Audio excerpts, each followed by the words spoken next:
Jack Sullivan froze at the barn entrance, the bucket of feed crashing to the ground.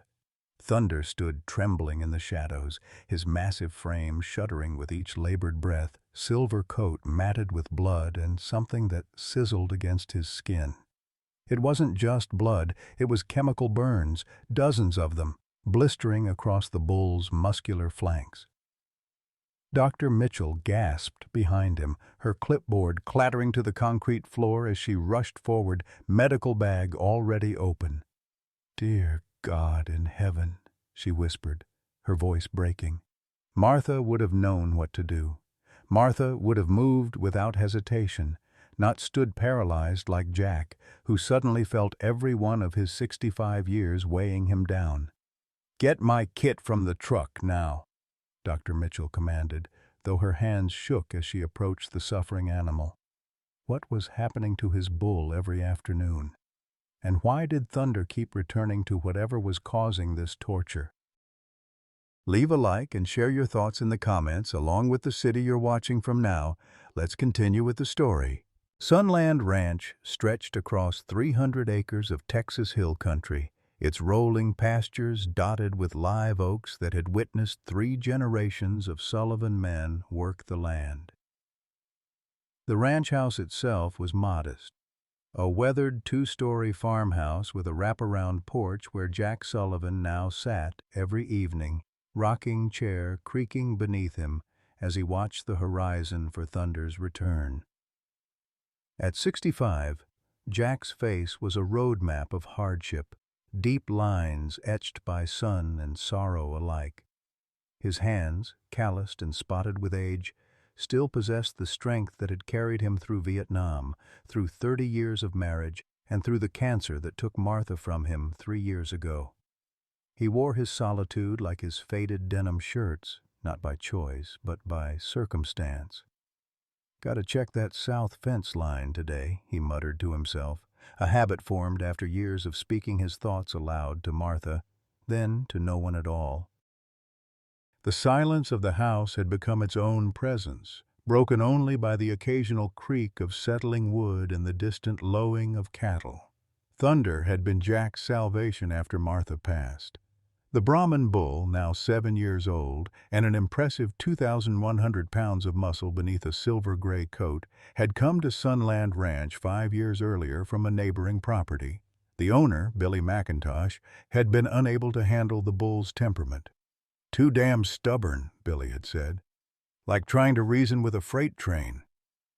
But Jack had seen something in Thunder's eyes, a watchfulness, an intelligence that spoke to him. Where others saw only an unmanageable animal, Jack recognized a kindred spirit, proud, independent, and wounded in ways that didn't show on the surface. "That bull understands more English than most folks I know," Jack often told visitors, though visitors were few these days. Dr. Catherine Mitchell had become one of the few regular faces at Sunland. At 58, Cat, as she preferred to be called, was the most respected veterinarian in the county, despite, or perhaps because of, her unconventional methods. Her salt and pepper hair was perpetually secured in a practical bun, reading glasses dangling from a chain around her neck. "Animals don't lie to you," she'd told Jack once during a particularly difficult calving. 30 years, married to Richard, and I never knew what he was thinking. But I've never been confused about what an animal needs." Her divorce had been finalized the previous month, ending a marriage that had lasted longer than many of the trees on Jack's property. The other regular visitor was Dr. Marcus Whitfield, a wildlife biologist whose 72 years had been dedicated to studying the ecological systems of Texas hill country. His tall, thin frame and perpetually sunburned face had become a fixture at local conservation meetings. Recently, though, a shadow had fallen over the usually enthusiastic scientist. His only grandchild, Emily, had been killed in a car accident 6 months earlier, and the light had gone out of his pale blue eyes. These 3 souls, wounded in different ways, had formed an unlikely alliance in the months before Thunder's mysterious injuries began. The first disappearance happened on a Tuesday in late June. Jack had noticed Thunder missing during his afternoon check of the south pasture.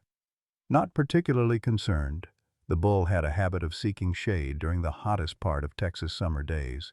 Jack continued his rounds, expecting to find the massive animal lounging beneath the sprawling live oaks near the creek bed. By sunset, with no sign of Thunder, Jack's concern had grown to worry. He'd saddled up his aging quarter horse, Rusty, and ridden the property's perimeter, flashlight cutting through the gathering darkness. When he finally found the bull near the eastern fence line just after midnight, relief quickly gave way to confusion. "What in tarnation?" Jack had muttered, swinging down from the saddle with a grimace as his arthritic knee protested. Thunder stood still, allowing Jack to approach, but something was wrong. Even in the dim light, Jack could see patches of the bull's silver coat slicked with moisture. When he reached out to touch the animal's flank, Thunder flinched, something the stoic bull had never done before. Back at the barn, under the harsh fluorescent lights, Jack discovered the first of what would become many injuries. 3 angry red welts across Thunder's left side, the skin blistered as if burned. The bull's eyes, usually alert and intelligent, were glazed with pain. "Steady, big fella," Jack had whispered, voice rough with emotion. "We'll get you fixed up." That night marked the beginning of a pattern. Every afternoon around 3 o'clock, Thunder would disappear from whichever pasture he occupied. By nightfall he would return, bearing new injuries, small circular burns that looked almost like cigarette marks, though Jack knew that was impossible on his isolated ranch. After the third occurrence, Jack called Dr. Mitchell. "Chemical burns," she pronounced, examining one of the fresher wounds on Thunder's shoulder. "I've seen something similar in livestock that got into agricultural chemicals, but never this systematically." Her skilled fingers probed gently around the affected area. "These aren't accidental, Jack. Something or someone is causing these repeatedly." The thought of someone deliberately hurting Thunder made Jack's blood run cold. The bull was his only real companion since Martha passed. On quiet evenings, Jack often found himself in the barn, sitting on a hay bale talking to Thunder about the day's work, about memories of Martha, about the letter from the bank that was causing him increasing anxiety. "Ain't right," Jack said, helping Cat apply a soothing salve to the worst of the burns. "Who'd do such a thing?" "I'm not sure it's a who," Cat replied, her brow furrowed. "These marks are too small, too numerous, and they're always in different places. If it were human-inflicted, we'd see more of a pattern." By the 5th day, Thunder's injuries had worsened. The bull was losing weight, his appetite diminished by pain. The treatment costs were mounting, and Jack found himself staring at his checkbook late into the night, Martha's reading glasses perched on his nose as he moved figures from one column to another, trying to make the numbers work. "Don't you worry about money," Cat had said when she caught him calculating costs. "We've got a payment plan." But Jack Sullivan had never been comfortable with debt. The mortgage on the ranch was the only loan he'd ever taken, and he'd paid it off 10 years early, determined to own his land free and clear before he left this world. The memory of how he'd acquired Thunder kept surfacing as Jack watched the bull suffer. Billy McIntosh hadn't just offered the bull because of its temperament. The truth, which Jack had kept to himself all these years, was darker. He'd gone to Billy's ranch to borrow a post-hole digger and found the man beating the young bull with a fence post, cursing as the animal refused to move through a narrow gate. Jack, who had seen enough violence in Vietnam to last several lifetimes, had intervened. Words were exchanged, then fists, leaving Billy with a broken nose and Jack with a cut above his eye that Martha had stitched up at the kitchen table, her hand steady even as she lectured him about fighting at his age. The next day, Jack had returned with his trailer and $1,500, nearly all their savings at the time. He'd left with Thunder, who had loaded into the trailer without protest, as if understanding he was being rescued. "That bull knows who saved him," Martha had said, watching from the porch as Jack released Thunder into their largest pasture. Animals don't forget kindness. Or cruelty. On the fifth night of Thunder's mysterious injuries, Jack sat at his kitchen table, the same table where Martha had tended his cut after the fight with Billy, and made a decision. The next morning, he drove into town and purchased 3 trail cameras from the hunting supply store. "Got a problem with coyotes?" asked Tom Wilson, the store owner, as he rang up Jack's purchase. "Something like that," Jack replied, not wanting to invite questions or, worse, ridicule. At his age, in this part of Texas, admitting to emotional attachment to livestock was asking for sideways looks and whispered conversations. That afternoon, Jack positioned the cameras strategically along the fence line where Thunder most often disappeared. His hands, once steady enough to dismantle and reassemble an M16 blindfolded, now shook slightly as he secured the devices to fence posts and tree trunks. The technology was unfamiliar, but the instruction manual was clear enough, and by sunset, Jack had 3 pairs of electronic eyes watching the property. That night, Thunder returned with the worst injuries yet, a pattern of blistering burns across his chest and neck that had the bull breathing in shallow, pained gasps. Jack worked until nearly dawn, applying the medicated ointment Cat had left, speaking softly to the animal as he would to a frightened child. "We're going to figure this out," he promised, his voice breaking as Thunder's massive head leaned against his shoulder, seeking comfort. "Nobody's going to hurt you anymore. I swear it." As the sun rose on the 6th day, Jack retrieved the memory cards from the trail cameras with hands that trembled not from age, but from dread of what he might discover. Who was hurting his bull? A neighbor with a grudge. Teenagers looking for cruel entertainment.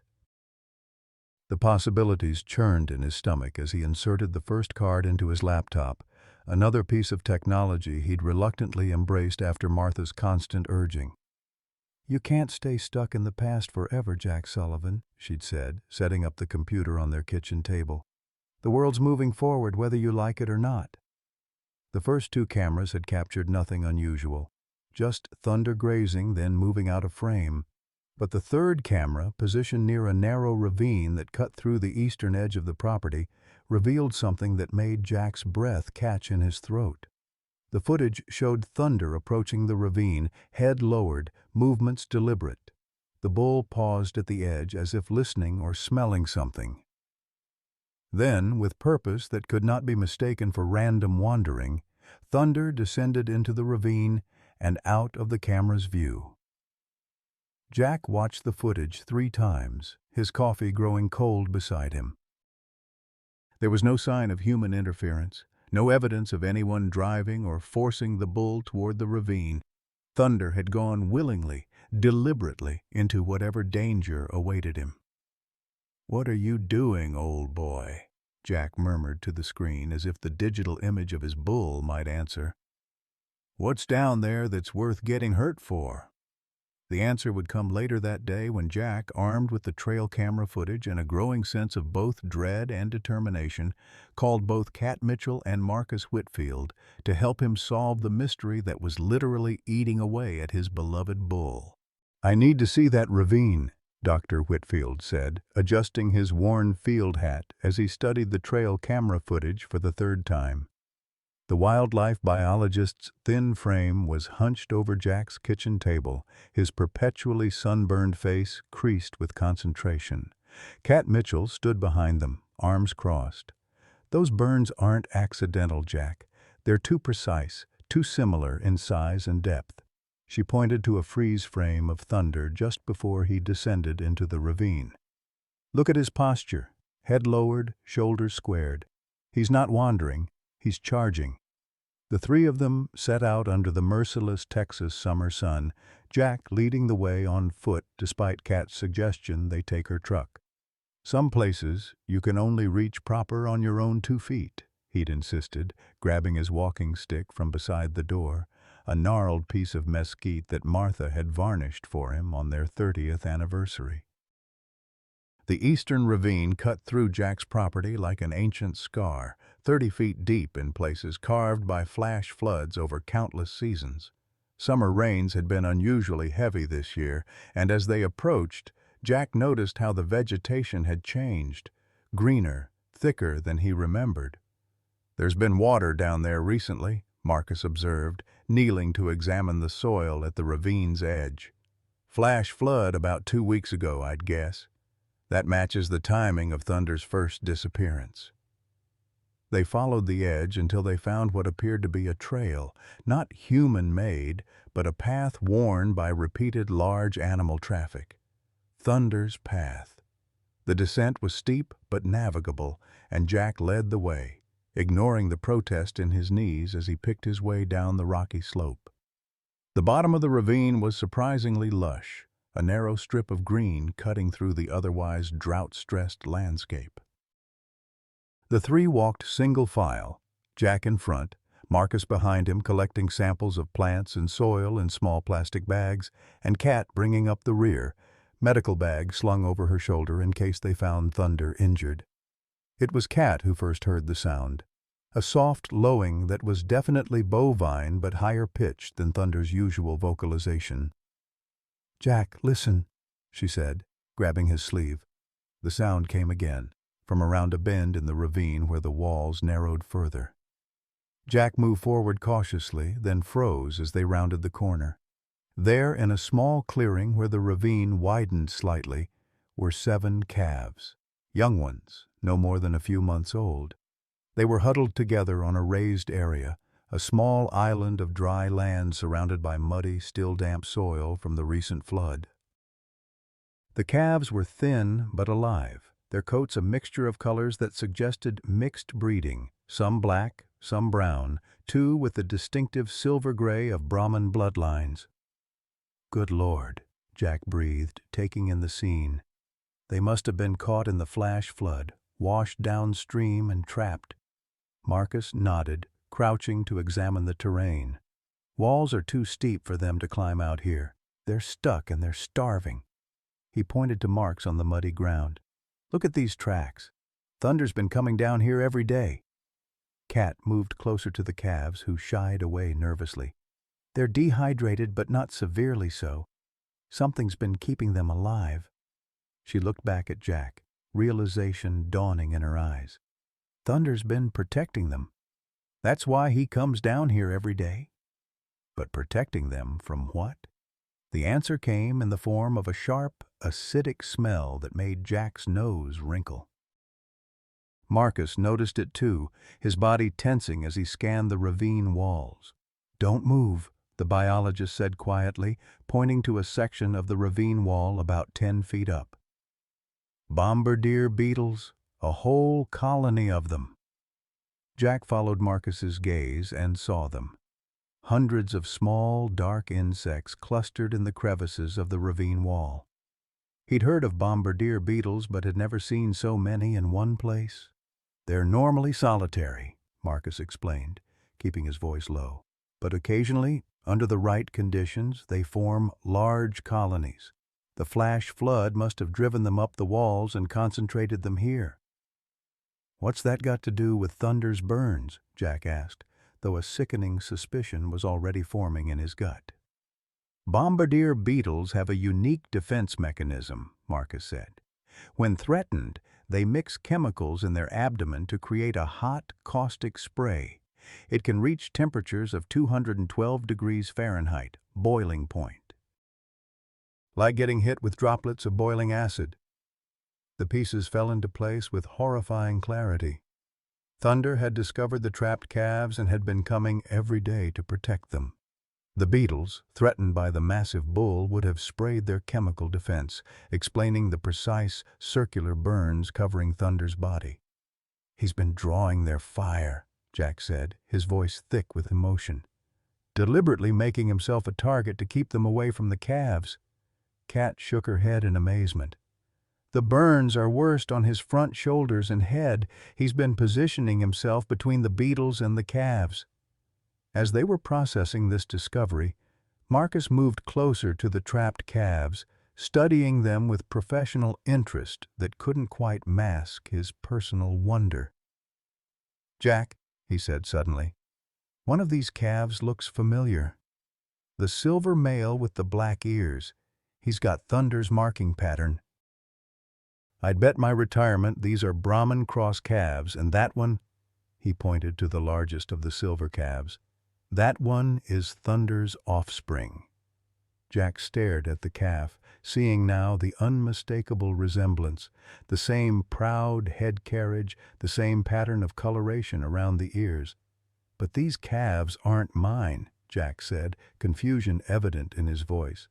"I haven't bred Thunder. He's too valuable as a stud to risk with my regular herd." A look passed between Cat and Marcus, a silent exchange that Jack caught but couldn't interpret. "Jack," Cat said gently, "do you remember 2 years ago when I suggested we collect and freeze Thunder's genetic material for the university breeding program?" Jack nodded slowly. "Said it was good insurance in case anything happened to him. Good genetics shouldn't be wasted. It had also provided much-needed income when the drought had decimated his hay crop that year. The university distributed some of that material to local ranchers as part of their cross-breeding improvement program," Marcus explained. "These calves are likely from neighboring ranches. The flash flood must have washed them downstream from multiple properties." Jack looked back at the silver calf with the black ears. "So that one's Thunder's son. And he's been coming down here every day, getting himself burned to hell and back to protect these calves." He shook his head in wonder. "But how would he know? How would he recognize his own offspring?" "Bulls can recognize their offspring by scent," Marcus said. "But what's remarkable is that he's protecting all of them, not just his own. That's not typical bovine behavior." Cat had moved to the edge of the raised area where the calves were gathered, examining the surroundings more carefully. "Jack, we need to get these calves out of here. They're running out of grazing, and the next flash flood could drown them completely." "And Thunder—" She didn't need to finish the thought. They all knew that the bull couldn't sustain many more days of chemical burns. "We'll need help," Jack said, already calculating angles and equipment in his head. "The ravine's too narrow for machinery here, and those walls are too steep for the calves to climb." "I know someone at Texas Wildlife Rangers," Marcus offered. "They have experience with difficult animal rescues. I'll call them as soon as we're back in cell range." As they discussed rescue logistics, a familiar sound echoed through the ravine, the deep, rumbling bellow of thunder. Jack checked his watch. 3:15 p.m. Right on schedule. "We need to get out of here," Marcus said urgently. "If he sees us, he might think we're threats to the calves. And if we spook the beetles—" They retreated around the bend in the ravine, finding a spot where they could observe without being immediately visible. Minutes later, Thunder appeared, picking his way down the path they had just used, his massive frame moving with surprising agility despite the obvious pain from his existing injuries. What happened next left all 3 humans speechless. Thunder approached the area where the beetle colony was concentrated and deliberately pawed the ground, making himself conspicuous. When the beetles began to stir, he positioned himself directly between them and the calves, his massive body shielding the smaller animals. The beetles reacted to the threat, tiny explosions of chemical spray visible even from a distance. Thunder flinched as the caustic chemicals hit his hide, but he didn't retreat. Instead, he moved parallel to the wall, drawing the beetles' attention and fire away from where the calves were huddled. "He's using himself as bait," Cat whispered, tears welling in her eyes. Drawing their fire deliberately. For nearly an hour, they watched as Thunder repeated this pattern, approaching the beetle colony, taking a barrage of chemical spray, moving to a different section, and drawing more fire. All the while, the calves remained safe on their small island, watching with what looked remarkably like trust in their young eyes. When Thunder finally climbed out of the ravine, His coat was dotted with fresh chemical burns, his powerful muscles trembling with pain and exhaustion. The three humans waited until he was well away before emerging from their hiding place. "I've been doctoring animals for 30 years, Kat said, as they made their way back up the ravine slope. "I've never seen anything like this. It goes beyond instinct. He's making a choice, day after day, to suffer to protect those calves." Back at the ranch house, as the sun began its descent toward the horizon, the three sat on Jack's porch, plans and possibilities flying between them. Marcus had made contact with the Texas Wildlife Rangers, who were assembling a team for assessment and rescue. "They'll be here tomorrow morning," he reported, pocketing his cell phone. "But they warned it could take days to develop a proper extraction plan. That ravine's tricky, too narrow for helicopters, too unstable for heavy equipment." Jack stared out at his pasture, where Thunder had returned to grazing, though with obvious discomfort. "He can't take much more of this," he said quietly. "Those burns are getting worse. Some are infected already." Kat followed his gaze. "I can increase his pain medication, start a stronger antibiotic regimen. But you're right, Jack. His system can't handle much more trauma." As darkness fell across Sunland Ranch, Jack faced the first major twist in Thunder's story, a revelation that would challenge everything he thought he knew about the animal he had saved years before. The bull wasn't just acting on blind instinct or random compassion. He was protecting his own offspring, showing a level of recognition and deliberate sacrifice that defied conventional understanding of bovine behavior. But even more remarkably, Thunder was protecting all the calves, not just his own. Something about this went beyond biology, beyond the simple explanation of genetics. It spoke to something deeper, something Jack had always suspected but now saw confirmed in Thunder's actions, a capacity for choice, for sacrifice, for something that looked very much like love. The Texas Wildlife Rangers arrived at dawn, two mud-splattered trucks pulling into Jack's driveway just as the first rays of sunlight crested the eastern hills. Their team leader, Alan Morales, was a compact man with 20 years of experience in animal rescue operations across the state. His weathered face remained impassive as Jack, Kat, and Marcus recounted their discovery and showed him the trail camera footage. "I've seen bombardier beetles before, but never a colony that size," Morales said, reviewing the footage on Jack's laptop. "And I've certainly never seen domestic livestock deliberately drawing their fire." He looked up at Jack with newfound respect. "That's one special bull you've got there, Mr. Sullivan." The assessment team spent the morning surveying the ravine, using drones to map its contours and catalog the exact position of the beetle colony and the trapped calves. By noon, they had assembled back at Jack's kitchen table, spreading maps and technical diagrams across the worn wooden surface. "It's complicated," Morales explained, tracing a finger along the ravine's path. "The walls are too unstable for anchoring rescue equipment. The narrow access point means we can't bring in the larger rescue vehicles. And those beetles," he shook his head. "Moving the colony would take days we don't have, given the condition of those calves." "What about Thunder?" Jack asked, his voice rougher than usual.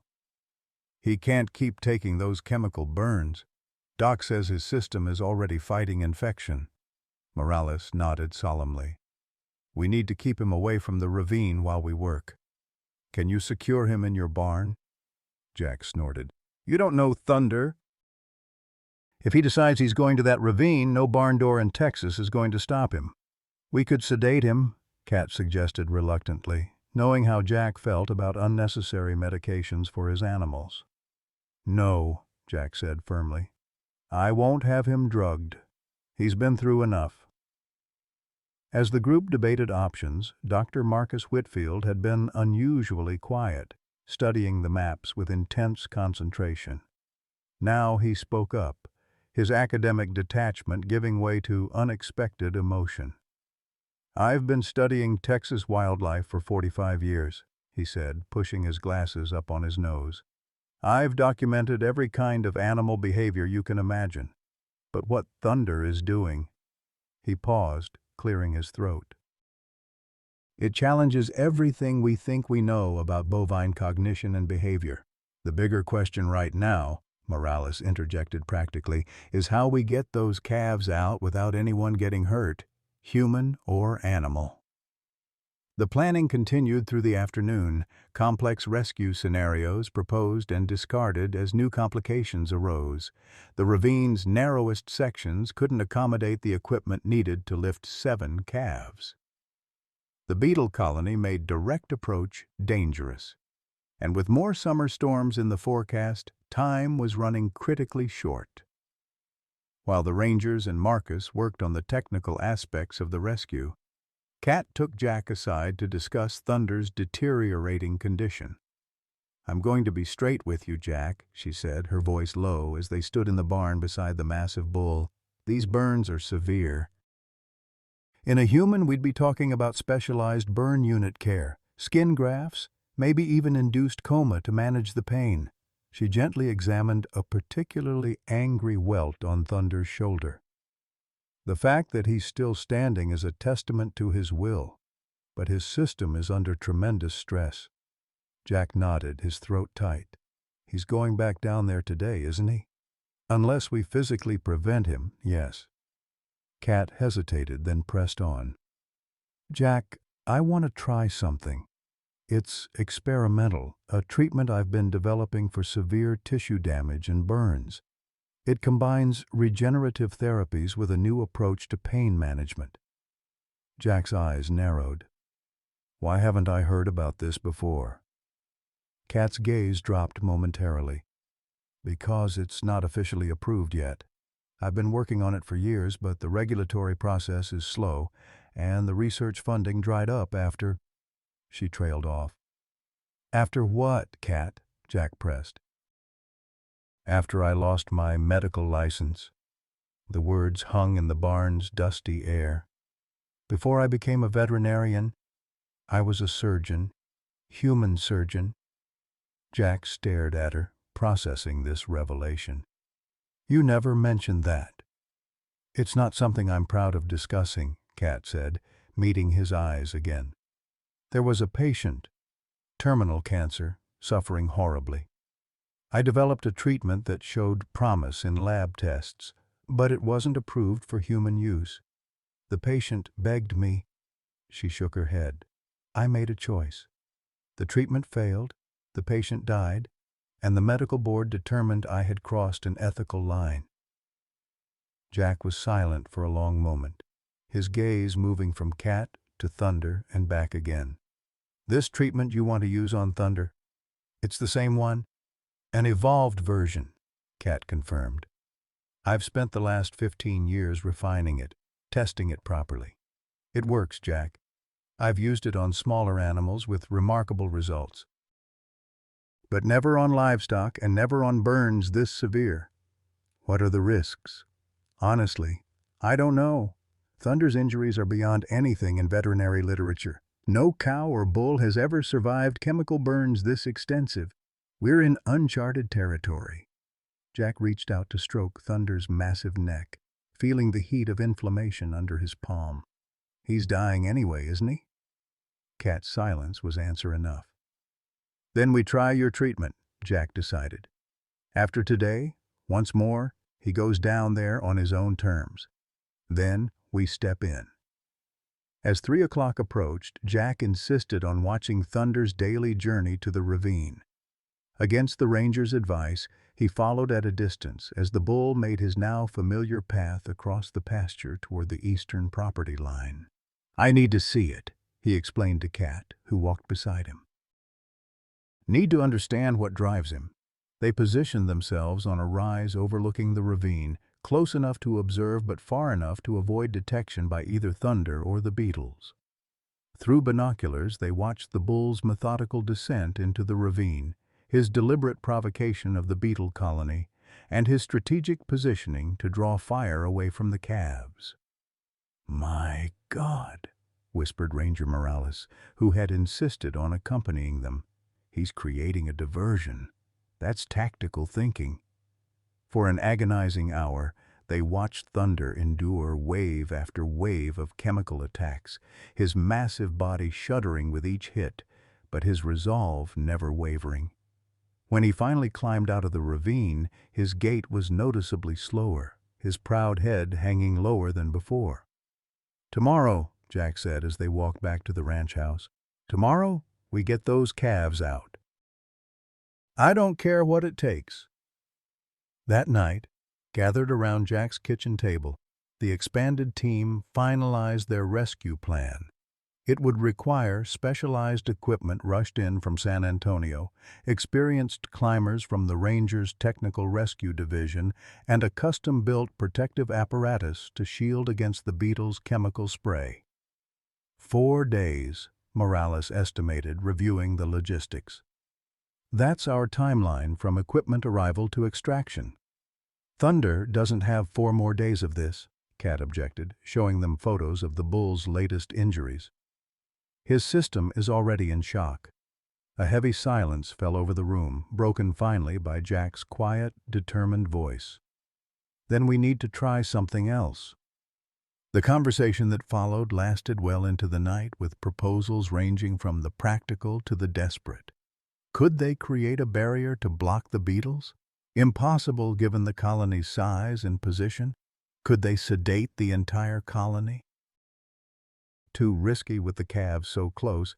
Could they create an alternative path out of the ravine? Not in the time they had. By midnight, the kitchen table was littered with coffee cups and discarded plans.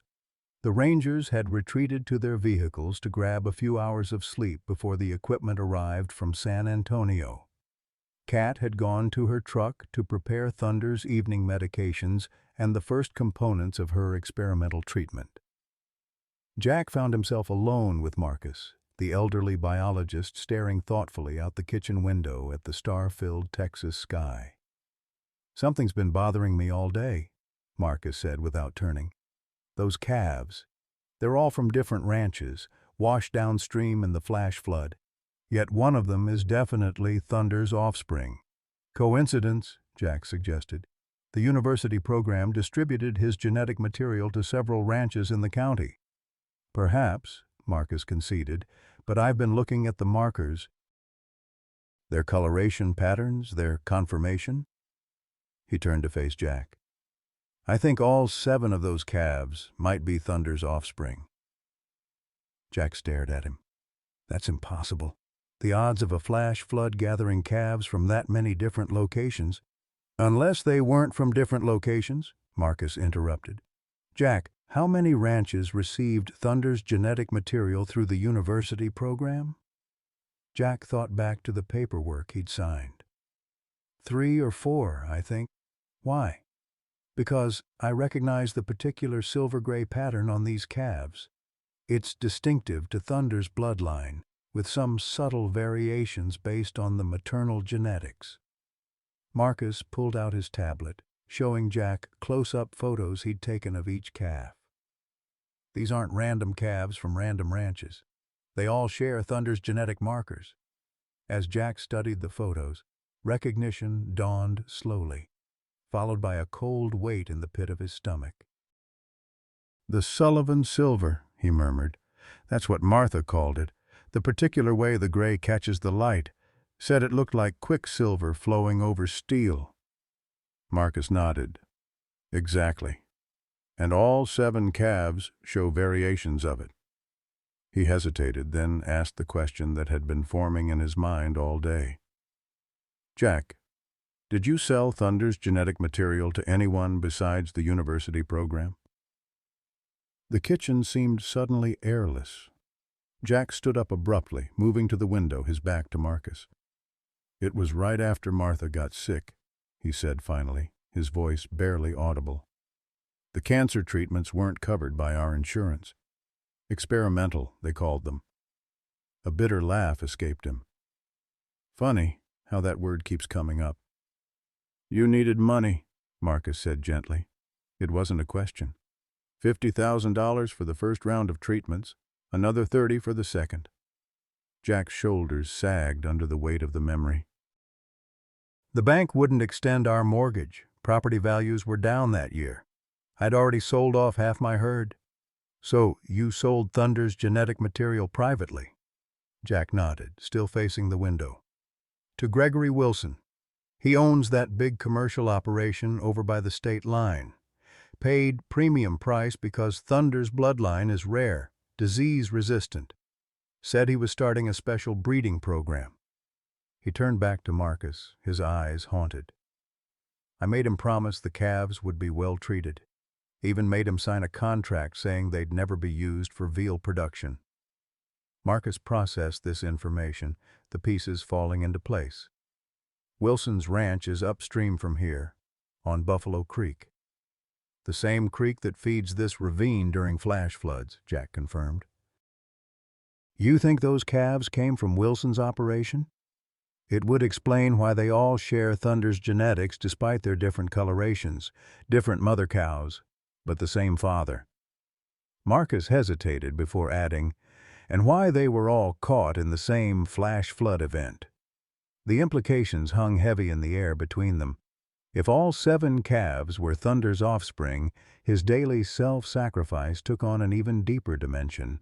Somehow, against all scientific explanation, the bull recognized his own genetic legacy in those calves. Not just one, but all 7. Does Thunder know? Jack asked quietly. Can he somehow tell they're all his? Marcus shook his head slowly. Science would say no. Bulls can recognize their immediate offspring through scent, but not genetic relationships across different maternal lines. What Thunder is doing, he gestured helplessly. It goes beyond our current understanding of bovine cognition. The night deepened around Sunland Ranch as the rescue plan continued to take shape.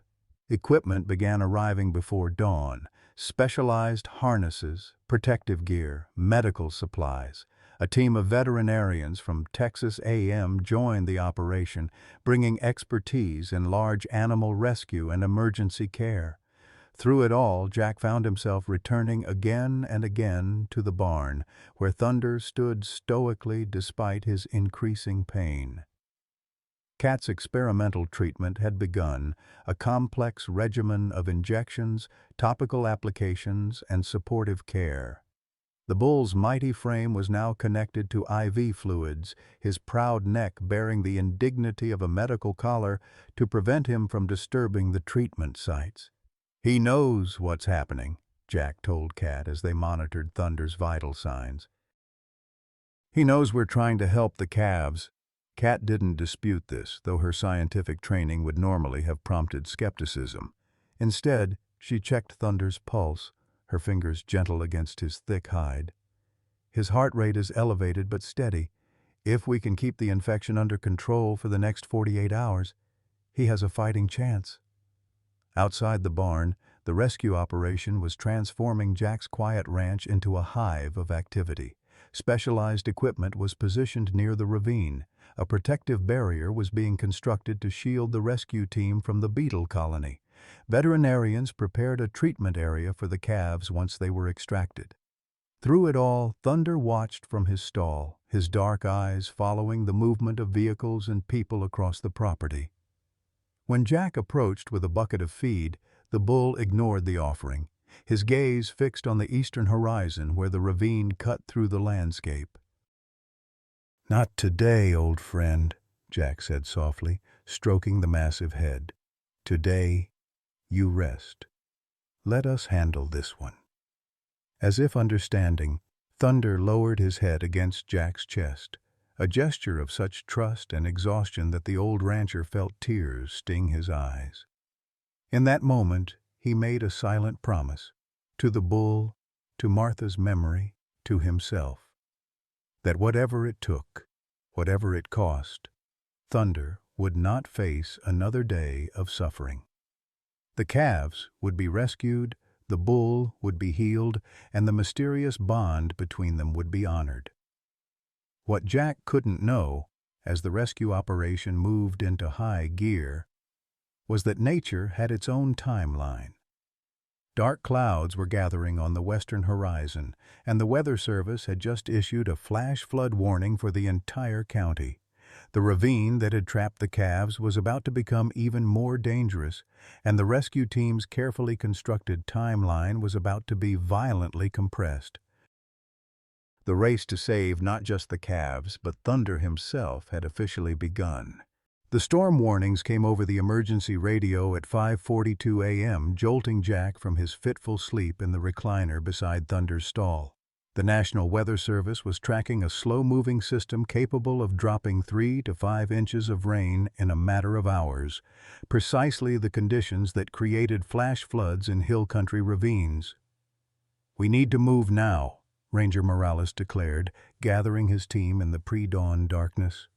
"That ravine will be underwater by mid-afternoon if these predictions hold." What had been scheduled as a carefully planned 4-day operation suddenly compressed into a desperate few hours. Equipment that hadn't yet arrived was abandoned in favor of what was already on site. Safety protocols were hastily revised. Backup plans became primary plans. "The beetle colony is our biggest obstacle," Marcus reminded them as they assembled near the ravine entrance, the eastern sky just beginning to lighten. "We'll need to create a barrier between them and the rescue team." The solution came in the form of specialized firefighting gear, heat-resistant suits designed to withstand temperatures far higher than the beetle's chemical spray could generate. 2 rangers would descend into the ravine wearing the protective equipment, while others managed ropes and extraction equipment from above. "Those suits will be like ovens in this heat," Kat warned, eyeing the rising sun. "They'll have 15 minutes at most before heat exhaustion becomes a serious risk."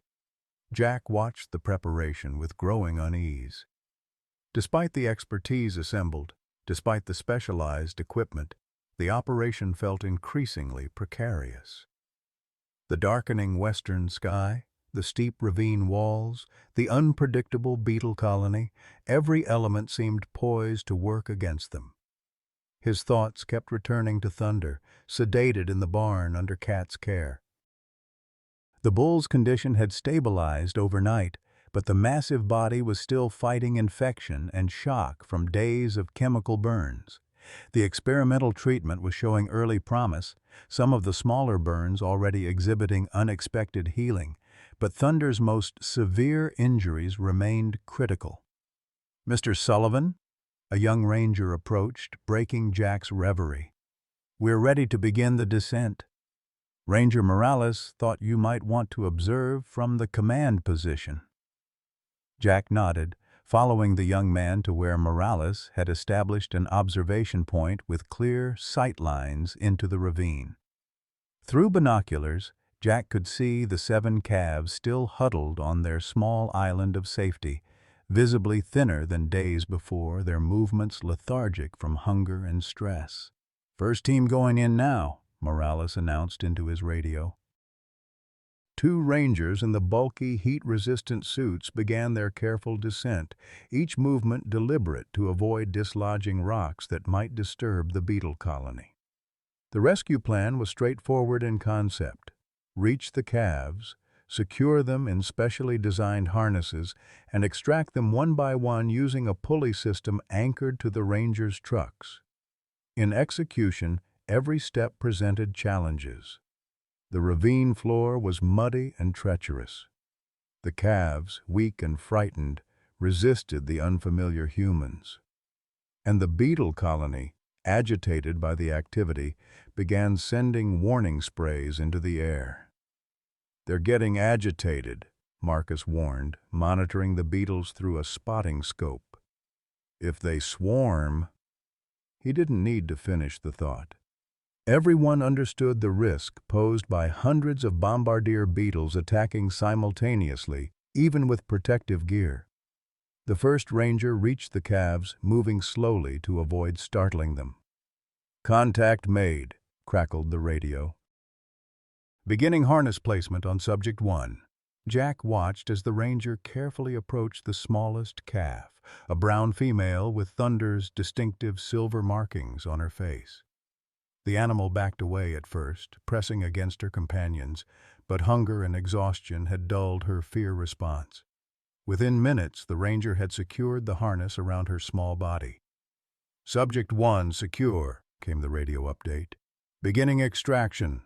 The pulley system engaged, and slowly, carefully, the first calf was lifted from the ravine floor. The operation was working until a sudden gust of wind sent the suspended calf swinging toward the ravine wall, directly into the main concentration of the beetle colony. "Pull her up! Now!" Marcus shouted, seeing the danger before anyone else. The rangers at the pulley controls responded instantly, increasing the extraction speed, but not before the beetles reacted to the perceived threat. A visible cloud of chemical spray erupted from the colony, some of it hitting the calf directly. The animal's frightened bawl cut through the tense atmosphere. Jack felt his heart clench at the sound, so similar to the pained noises Thunder had been making after his ravine visits. "Get her up here now," Cat commanded, medical kit already open, as the calf cleared the ravine edge. "I need to treat those burns immediately." While Cat worked on the injured calf, the rescue operation faced a critical decision. The beetle colony was now fully agitated, making the planned extraction route too dangerous for the remaining calves. "We need a new approach," Morales said, studying the ravine topography. "There's a wider section about 50 yards downstream. If we can move the calves there, we might be able to extract them away from the beetle concentration." "Those calves are too weak to walk that far," Jack objected. "And driving them will just panic them more." The debate was interrupted by a sound that froze everyone in place, the deep, resonant bellow of thunder. Jack turned toward his ranch house, disbelieving. The bull had been securely stalled in the barn, sedated under Cat's care. There was no way. But there he was. Thunder stood at the ravine edge, his massive frame silhouetted against the darkening sky. The medical collar was gone, the IV lines torn free. Despite days of chemical burns, despite sedation and weakness, the bull had somehow freed himself and made his way to the ravine.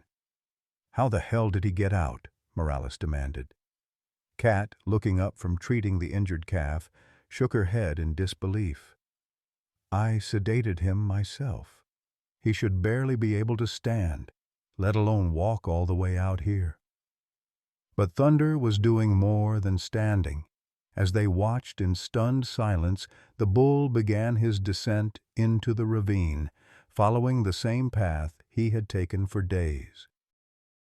His movements were slower, hampered by injury and medication, but his purpose was unmistakable. "Stop him!" Cat cried, abandoning her medical supplies and rushing toward the ravine edge. "He can't take any more chemical exposure." Jack moved faster, intercepting Cat before she could approach the dangerous edge. "You can't stop him," he said, holding her arm. "None of us can." Thunder reached the ravine floor, moving directly toward the remaining calves. The rangers in protective gear backed away, recognizing that the bull's 2,000+ pounds could easily crush them if he perceived them as threats. What happened next left even the most experienced rangers speechless. Thunder positioned himself between the beetle colony and the 6 remaining calves, just as he had done for days. But instead of provoking the insects as before, he began herding the calves, using his massive body to guide them away from the danger zone, toward the wider section Morales had identified downstream. "He's moving them to the extraction point," Marcus said in awe. "He understood what we were trying to do." "That's not possible," one of the veterinarians objected. "Bulls don't have that level of cognitive processing." But the evidence was playing out before their eyes. Thunder was methodically moving the calves along the ravine floor, positioning himself between them and the beetle colony whenever the insects showed signs of agitation. The calves, who had resisted the ranger's approach, followed Thunder willingly, their trust in the massive bull evident in their compliance. "He's buying us time," Morales realized, already signaling his team to reposition at the new extraction point. "We need to be ready when he gets them there." The rescue operation shifted with remarkable efficiency. Vehicles repositioning, equipment transferred, new anchor points established. Within 20 minutes, they were ready at the wider section of the ravine, where the walls sloped more gradually, and the beetle colony was less concentrated. Thunder appeared around the ravine bend, the 6 calves clustered behind him. His sides heaved with exertion, fresh chemical burns visible on his shoulders where he had taken the brunt of the beetle's defensive spray during the relocation. "Get those harnesses down there now," Morales ordered. "And somebody figure out how to get that bull out too. I'm not leaving him down there after this." The extraction proceeded with newfound urgency as the first fat raindrops began to fall. The storm was approaching faster than predicted, the dark clouds now directly overhead. Rangers descended with harnesses, working quickly to secure each calf while Thunder stood guard, his massive body shielding them from the scattered beetles that had followed their movement. One by one, the calves were lifted to safety, each extraction smoother than the last as the team refined their technique. 5 calves rescued, then 6. The 7th, Thunder's silver-marked son, was being harnessed when the radio crackled with an urgent warning. "Flash flood warning upgraded to emergency status," came the dispatcher's voice. "Radar showing heavy precipitation moving into the watershed. All ravines and low water crossings expected to flood within the hour." "Get that last calf up now," Morales commanded, "and prepare the large animal harness for the bull." The final calf was swiftly extracted, joining its companions in the treatment area Cat had established. All 7 were now safe, being examined and treated by the veterinary team, rehydrated with IV fluids, their chemical burns, thankfully less severe than Thunder's, already responding to treatment. But Thunder remained in the ravine, watching as the rangers prepared the specialized harness designed for large livestock extraction. The bull that had spent days facing danger to protect the calves now faced a new threat. The rapidly rising water already beginning to flow along the ravine floor as the storm intensified. "He's not going to cooperate," Jack said, observing Thunder's body language. "He's too weak, too injured, and too proud. He won't let himself be trussed up like that." "Then he'll drown when that ravine floods," Morales said bluntly. "We're out of options and out of time." Jack studied the ravine's contours, the rising water, the position of the rescue equipment. Then he made a decision that had the rangers protesting vociferously. "I'm going down there," he announced, already removing his jacket. "He knows me. He'll follow me out." "Mr. Sullivan, that's suicide," Morales objected. "That water's rising by the minute and you're not equipped." "I've known that bull for 5 years," Jack interrupted. "He saved my life after Martha died, gave me a reason to keep going." He looked Morales directly in the eye. "Now I'm returning the favor."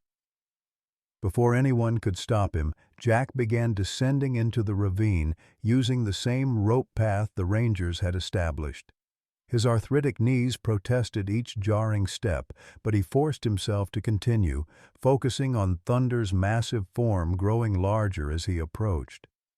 The water was already ankle-deep when Jack reached the ravine floor, a cold current tugging at his boots.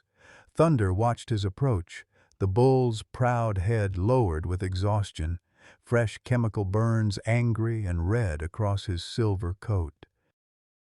"Hey, old friend," Jack said softly, approaching with his hand extended. "Time to go home." Thunder's nostrils flared, taking in Jack's familiar scent. The bull made no move to approach or retreat, his dark eyes reflecting pain and exhaustion beyond measure. "I know you're hurting," Jack continued, moving closer until he could rest his hand on Thunder's broad forehead. "I know you're tired, but your job is done now. The calves are safe. All of them." As if understanding, Thunder turned his massive head toward the ravine edge where the last calf had disappeared. Jack took the opportunity to loop a lead rope around the bull's neck. Not the complicated rescue harness the rangers had prepared, but a simple rope, a token gesture of guidance rather than control. "We're going to climb out together," Jack said, tugging gently on the rope. One step at a time. The water was rising faster now, reaching mid-calf, carrying debris from upstream. Thunder remained motionless, either unwilling or unable to attempt the climb. "Please," Jack whispered, an edge of desperation entering his voice. "I can't lose you too." Perhaps it was the tone that reached something in the bull's consciousness. Perhaps it was the instinct for survival, finally overriding pain and exhaustion. Or perhaps, as Jack would later tell anyone who asked, it was the bond between a man and the animal that had given him purpose after his greatest loss.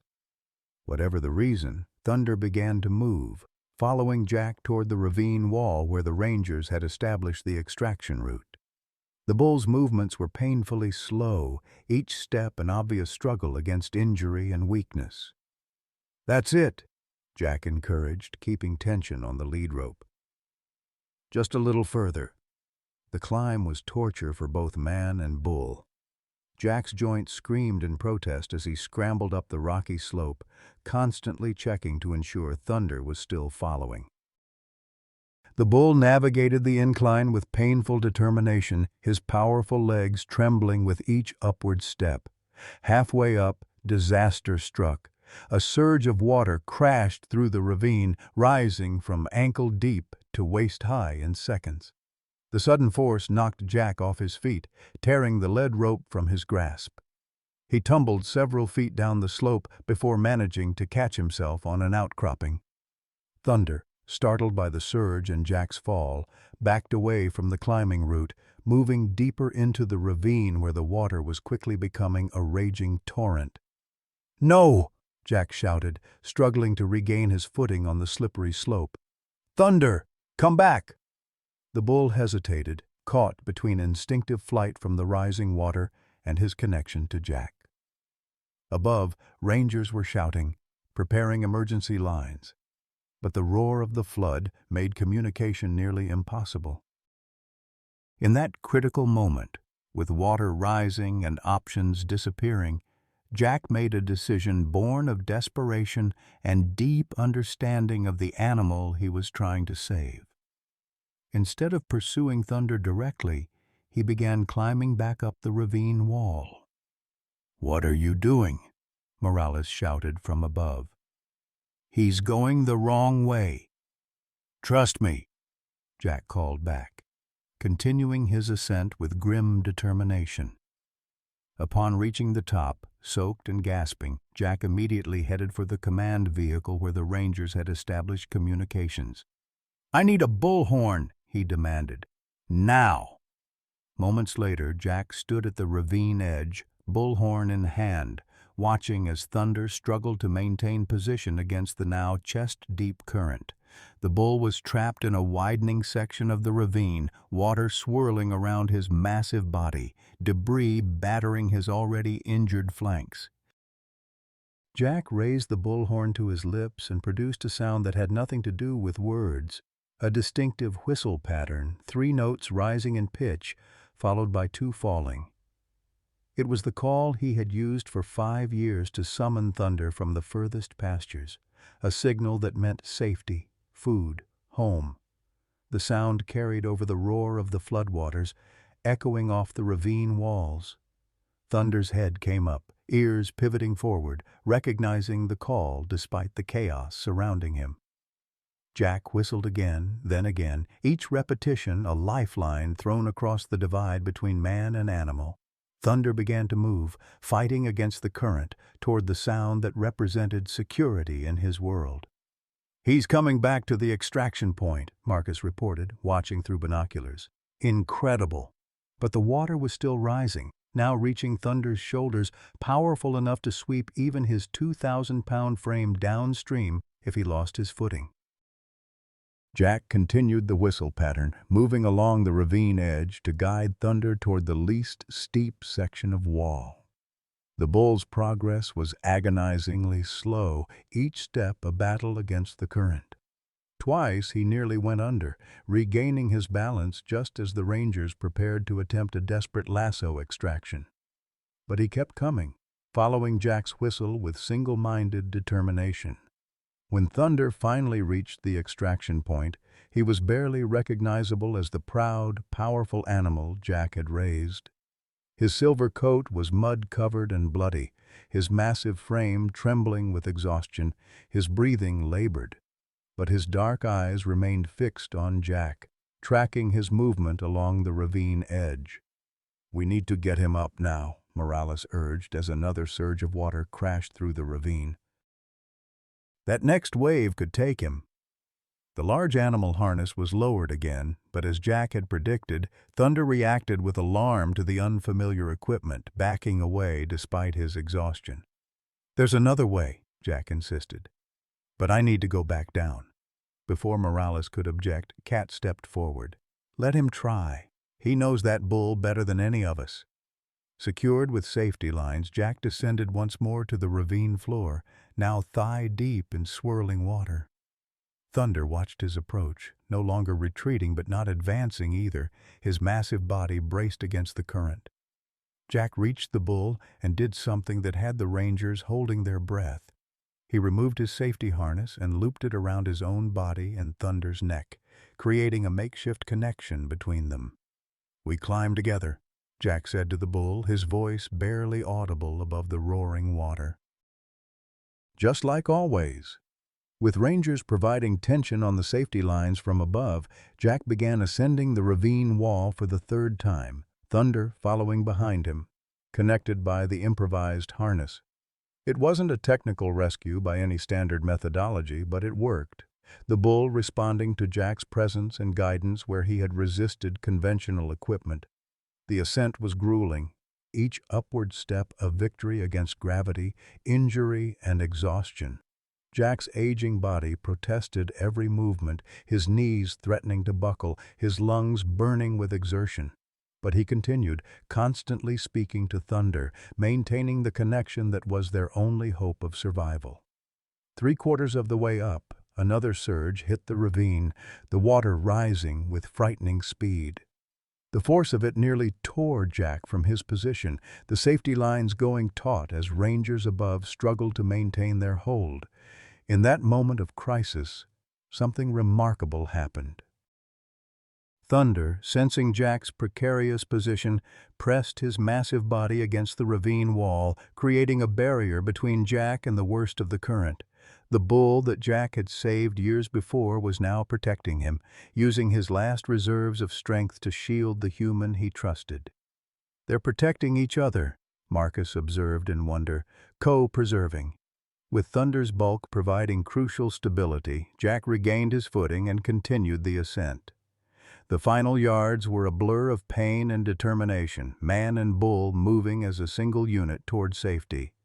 When they finally crested the ravine edge, emerging onto solid ground as another wall of water crashed below, a spontaneous cheer erupted from the assembled rescue team. Thunder collapsed almost immediately, his massive body giving way to exhaustion and injury now that the immediate danger had passed. Cat rushed forward with her medical team, already assessing the new injuries, preparing emergency treatment. Jack, barely able to stand himself, knelt beside the bull's head, one hand resting on the broad forehead that had pressed against his chest in the barn just hours before. "We made it, old friend," he whispered, his voice breaking. "We made it out together." As rain poured down and the ravine below transformed into a raging river, the rangers quickly established a protective canopy over Thunder, allowing Cat and her team to begin emergency treatment. The experimental protocol she had started in the barn would need to be restarted, the new injuries addressed, infection fought on multiple fronts.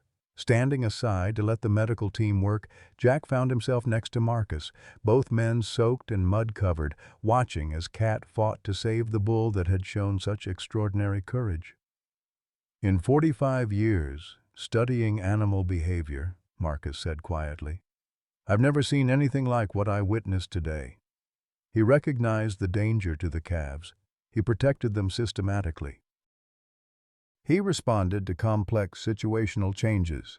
The elderly biologist shook his head in wonder. "And then he saved you." Jack nodded, unable to find words adequate to the moment. His gaze moved from Thunder to the 7 calves, now sheltered in a makeshift pen, receiving treatment for their more minor injuries. All of Thunder's offspring, whether the bull somehow knew it or not, all saved by his deliberate, repeated self-sacrifice. As the storm raged around them and Cat's team worked desperately to stabilize Thunder's condition, Jack faced the sobering reality that despite their successful extraction from the ravine, the bull's fight for survival was far from over. The cumulative effect of days of chemical burns, the trauma of the flood, the new injuries sustained during the rescue, any one of these might prove too much for even Thunder's remarkable constitution. The climactic rescue had succeeded, but the most critical hours still lay ahead, and the outcome remained heartbreakingly uncertain. Night fell across Sunland Ranch, the storm finally passing eastward, leaving behind saturated earth and a sky washed clean of clouds. Stars emerged one by one, brilliant points of light in the Texas darkness. Inside the barn, transformed now into an emergency veterinary hospital, the only illumination came from portable medical lamps focused on Thunder's massive form. The bull lay motionless on a bed of fresh straw, his labored breathing the only sign of life. 4 lines delivered fluids and medications, monitoring equipment beeped softly, and the air smelled of antiseptic and fear. Cat Mitchell hadn't left Thunder's side for hours, her experienced hands constantly checking vital signs, adjusting medications, applying fresh treatments to the worst of the chemical burns. Jack sat on an overturned feed bucket nearby, his own exhaustion etched in every line of his weathered face. His clothes were still damp from the ravine, mud caked on his boots, but he had refused to leave even for the few minutes it would take to change. "You should get some rest," Cat told him, not looking up from where she was applying a specialized burn treatment to Thunder's shoulder. "We'll be at this all night." "I'm staying," Jack replied simply. Cat didn't argue. She understood the bond between the man and the bull, a connection that transcended the usual relationship between rancher and livestock. She'd seen it in action during the rescue, witnessed its power to overcome impossible odds. What she couldn't say aloud, not with Jack sitting vigil just feet away, was how precarious Thunder's condition truly was. The bull's body temperature was dangerously elevated, his heart rate erratic, his blood work showing alarming signs of systemic infection. By any conventional veterinary assessment, he should already be dead. "His white blood cell count is off the charts," she murmured to Marcus, who had stayed to assist with the treatment. "The infection from those chemical burns has gone systemic." Marcus nodded gravely. "And the new injuries from the rescue?" 3 broken ribs, torn muscle tissue in both front legs, and water in his lungs from the flood. Cat shook her head. "Any one of these would be life-threatening in a healthy animal." "But this isn't just any animal," Marcus replied, glancing toward Thunder. "He's been defying expectations since the day we found those calves." The 7 calves were recovering in a separate pen within the barn, their conditions far less critical than Thunder's. Their youth and the less severe nature of their injuries had allowed them to respond quickly to treatment. Already they were standing, accepting bottle feedings, showing signs of recovery that provided the only bright spot in an otherwise grim situation. Outside the barn, the Rangers had established a command center in their vehicles, coordinating the final stages of the rescue operation. Equipment was being packed, reports filed, the bureaucratic aftermath of an emergency response taking shape.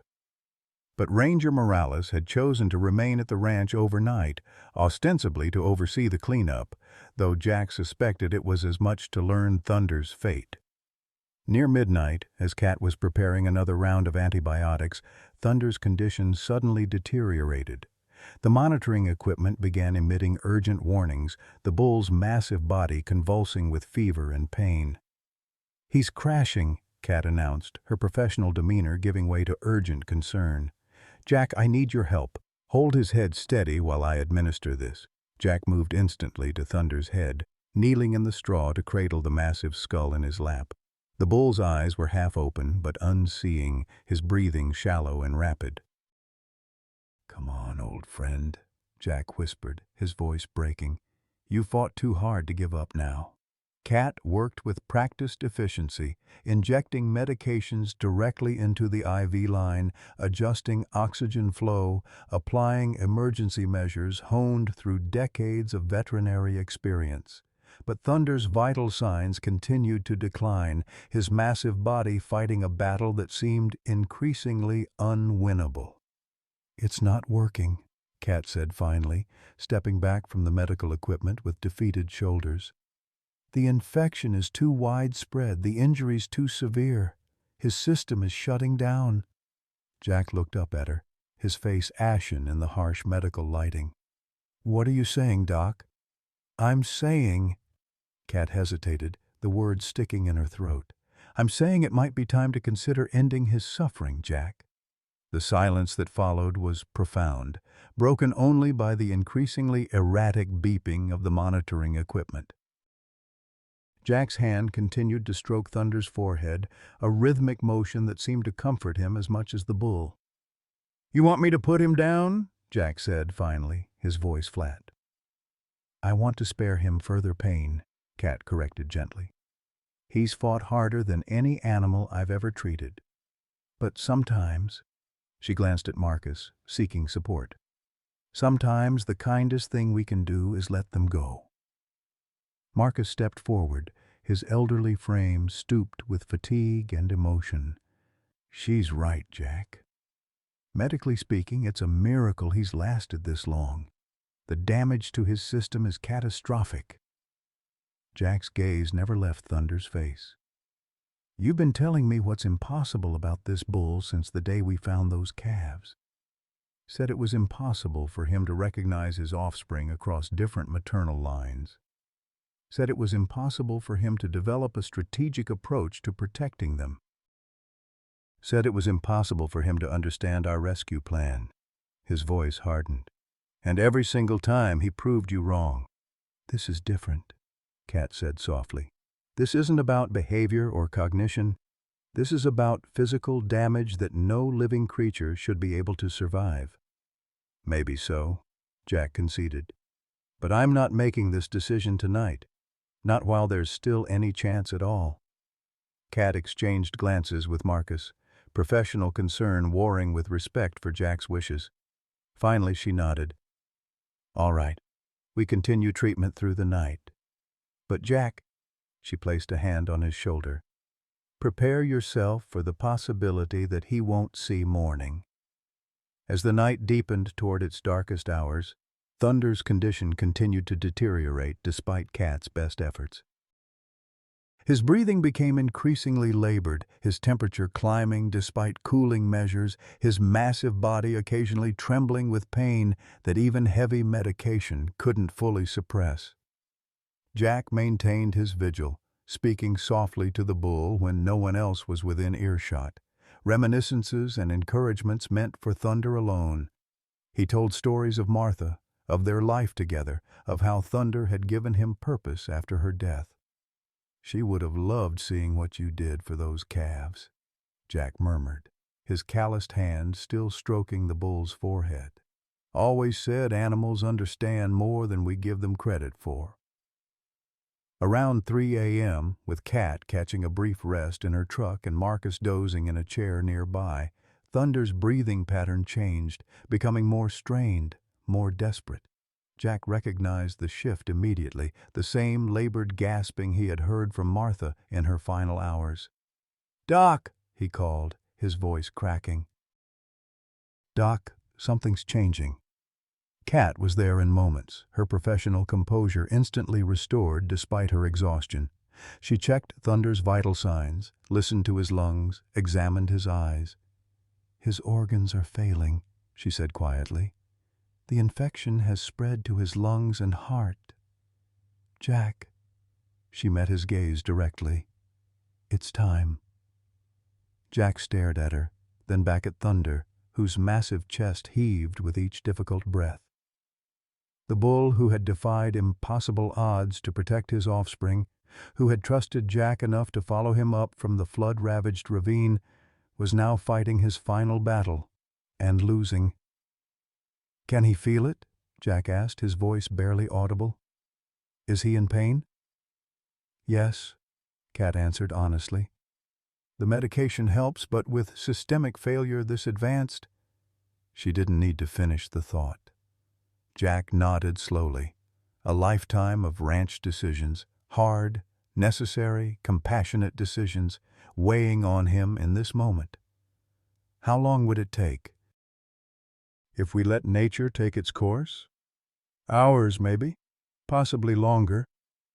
Kat's expression softened with sympathy. It wouldn't be peaceful, Jack. The choice crystallized then, inevitable and heartbreaking. Jack had spent his life caring for animals, making the difficult decisions that came with that responsibility. He couldn't allow Thunder to suffer needlessly, not after everything the bull had endured to save others. "All right," he said finally, the words seeming to take all his remaining strength. "Do what you have to do. But give me a few minutes with him first." Kat nodded, stepping away to prepare the necessary medications. Marcus, now fully awake, moved to stand beside her, giving Jack the privacy to say goodbye. Alone with Thunder, Jack leaned close to the bull's ear, his voice a rough whisper. "I know you can hear me, old friend. I know you're fighting with everything you've got. But it's okay to rest now. You did what you set out to do. Those calves are safe because of you." Thunder's eye, clouded with pain, seemed to focus briefly on Jack's face. The bull made a soft sound, not his usual powerful bellow, but something gentler, almost a sigh. "Martha always said animals know when it's their time," Jack continued, tears now flowing freely down his weathered cheeks. "Said they face it with more grace than most people. I believe that's true of you." He pressed his forehead against Thunder's, the connection between them transcending words. "I'm going to miss you something terrible." When Kat returned with the prepared injection, she found Jack composed again, sitting straight-backed beside Thunder, one hand resting on the bull's massive shoulder. "I'm ready," he said simply. The procedure itself was swift and peaceful, the medications working quickly to slow Thunder's labored breathing, to ease his overtaxed heart, to release him from the pain of injuries sustained in acts of extraordinary sacrifice. Jack remained by his side throughout, speaking softly words meant only for Thunder's ears, his hand never leaving the bull's silvery coat. When it was done, when the monitoring equipment was silenced, and Thunder's massive body finally still, Jack stood slowly, his joints protesting the movement after hours of kneeling on the hard barn floor. "Thank you, Doc," he said to Kat, his voice thick with emotion. "I know you did everything possible." Kat, who had euthanized countless animals in her long career, found herself unexpectedly moved. "He was exceptional, Jack, unlike any animal I've ever treated." Marcus, standing nearby, nodded in solemn agreement. The research community would classify his behaviors as unprecedented. The protection of offspring from multiple maternal lines, the strategic approach to the beetle colony, the response to human rescue efforts. The elderly biologist shook his head in wonder. "We've underestimated these creatures for centuries." Jack barely heard them, his grief too fresh, too overwhelming to make space for scientific observations. He moved away from Thunder's still form, needing air, needing distance from the reality of what had just happened. Outside the barn, dawn was breaking over Sunland Ranch, the sky lightening from black to deepest blue, then to the pale gold of early morning. Jack stood on the worn wooden porch of his house, the same porch where he and Martha had spent countless evenings watching the sun set over their land. Ranger Morales approached cautiously, his expression somber. "Mr. Sullivan, I heard about Thunder. I'm truly sorry for your loss." Jack acknowledged the condolence with a slight nod, not trusting himself to speak.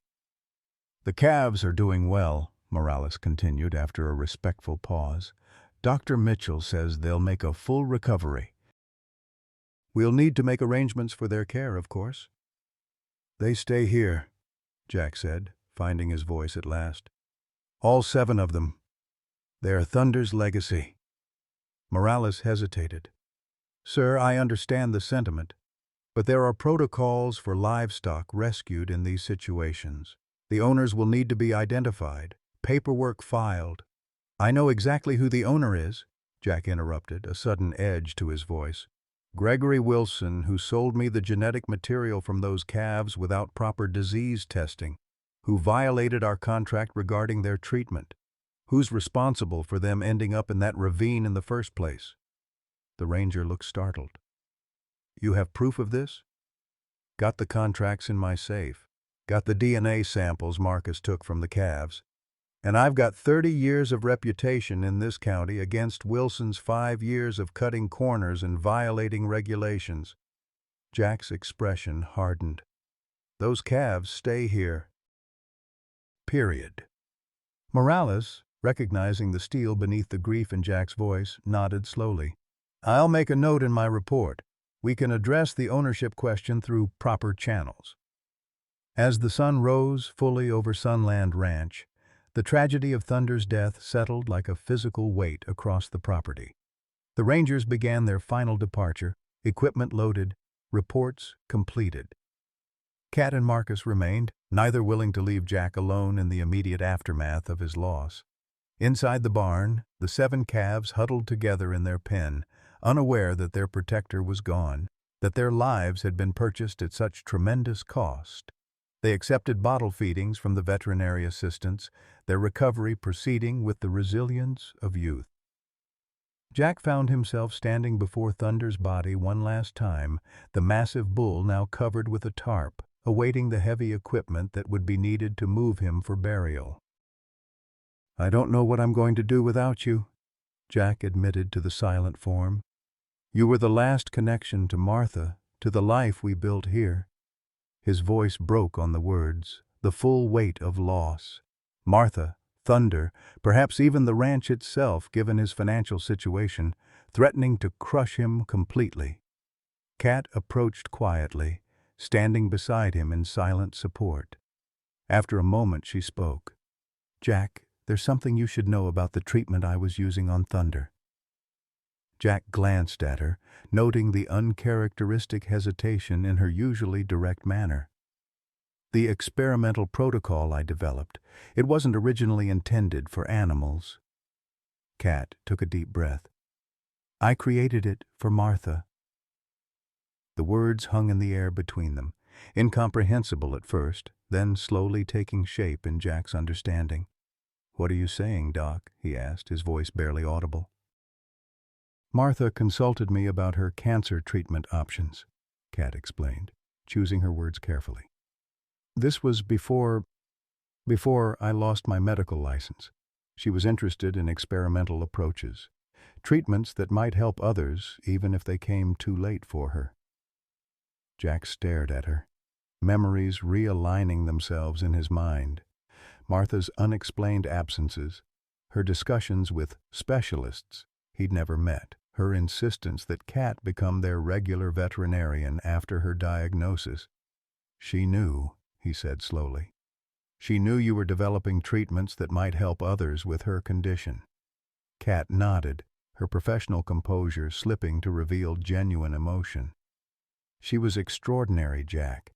Even facing her own mortality, she was thinking about how her experience might benefit others. The treatment protocol I used on Thunder evolved directly from the work I was doing with Martha's case." The irony was almost too much to bear.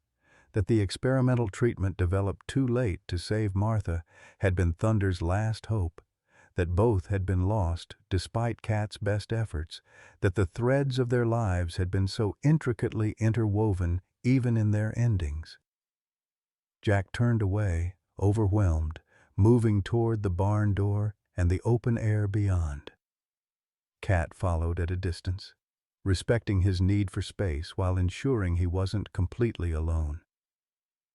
Outside, the day was fully established, the Texas summer heat already building despite the early hour. Jack stood in the yard, looking out over his land, the pastures where Thunder had grazed, the eastern ravine now forever associated with both tragedy and incredible courage, the oak tree where Martha's ashes were scattered. So much loss, so much pain. And now, faced with Thunder's death, Jack found himself questioning whether he had the strength to continue. The ranch had been struggling financially even before this crisis.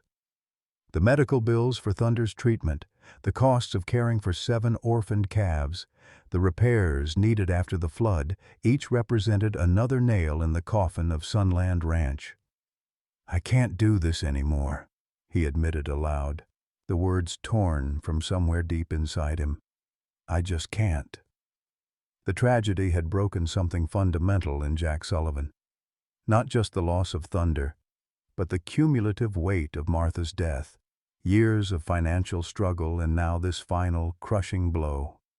The prospect of continuing alone, of rebuilding yet again from devastating loss, seemed suddenly impossible. As the day progressed, news of Thunder's death spread quickly through the local community. The story of his extraordinary sacrifice had already captured attention. Now his passing added a tragic final chapter. Local news crews arrived at the property line requesting interviews that Jack steadfastly refused. Social media buzzed with shared videos from the ranger's body cameras showing Thunder's incredible protection of the calves and his heroic final journey out of the flood-ravaged ravine. By evening, a small crowd had gathered at the end of Jack's long driveway. Neighbors, fellow ranchers, community members moved by Thunder's story. They brought food, offers of help, and most touching to Jack, handwritten notes of condolence as if Thunder had been not livestock but a beloved family member, which of course he had been. Jack accepted their kindness mechanically, going through the motions of gratitude while feeling hollowed out inside. Kat and Marcus managed most of the interactions, protecting him from well-meaning but intrusive questions, creating a buffer between his raw grief and the community's curiosity. As night fell once more over Sunland Ranch, Jack sat alone on his porch, a glass of whiskey untouched beside him. The barn, where Thunder's covered body still lay awaiting burial, was dark, except for a single light where Kat continued to monitor the calves. In the deepening twilight, Jack faced the devastating reality that Thunder, the animal who had given him purpose after Martha's death, who had demonstrated courage and sacrifice beyond comprehension, was gone. The bull who had defied all expectations, who had protected his offspring at terrible personal cost, who had followed Jack from the flood-ravaged ravine through sheer trust and determination, would never again greet him with that distinctive rumbling bellow.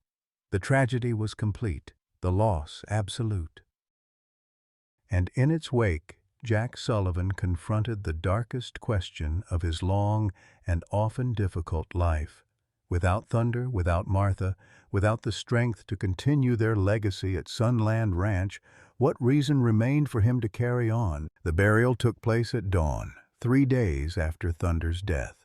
The massive hole had been dug with borrowed equipment at the highest point of Sunland Ranch, beneath the sprawling live oak where Martha's ashes had been scattered 5 years earlier.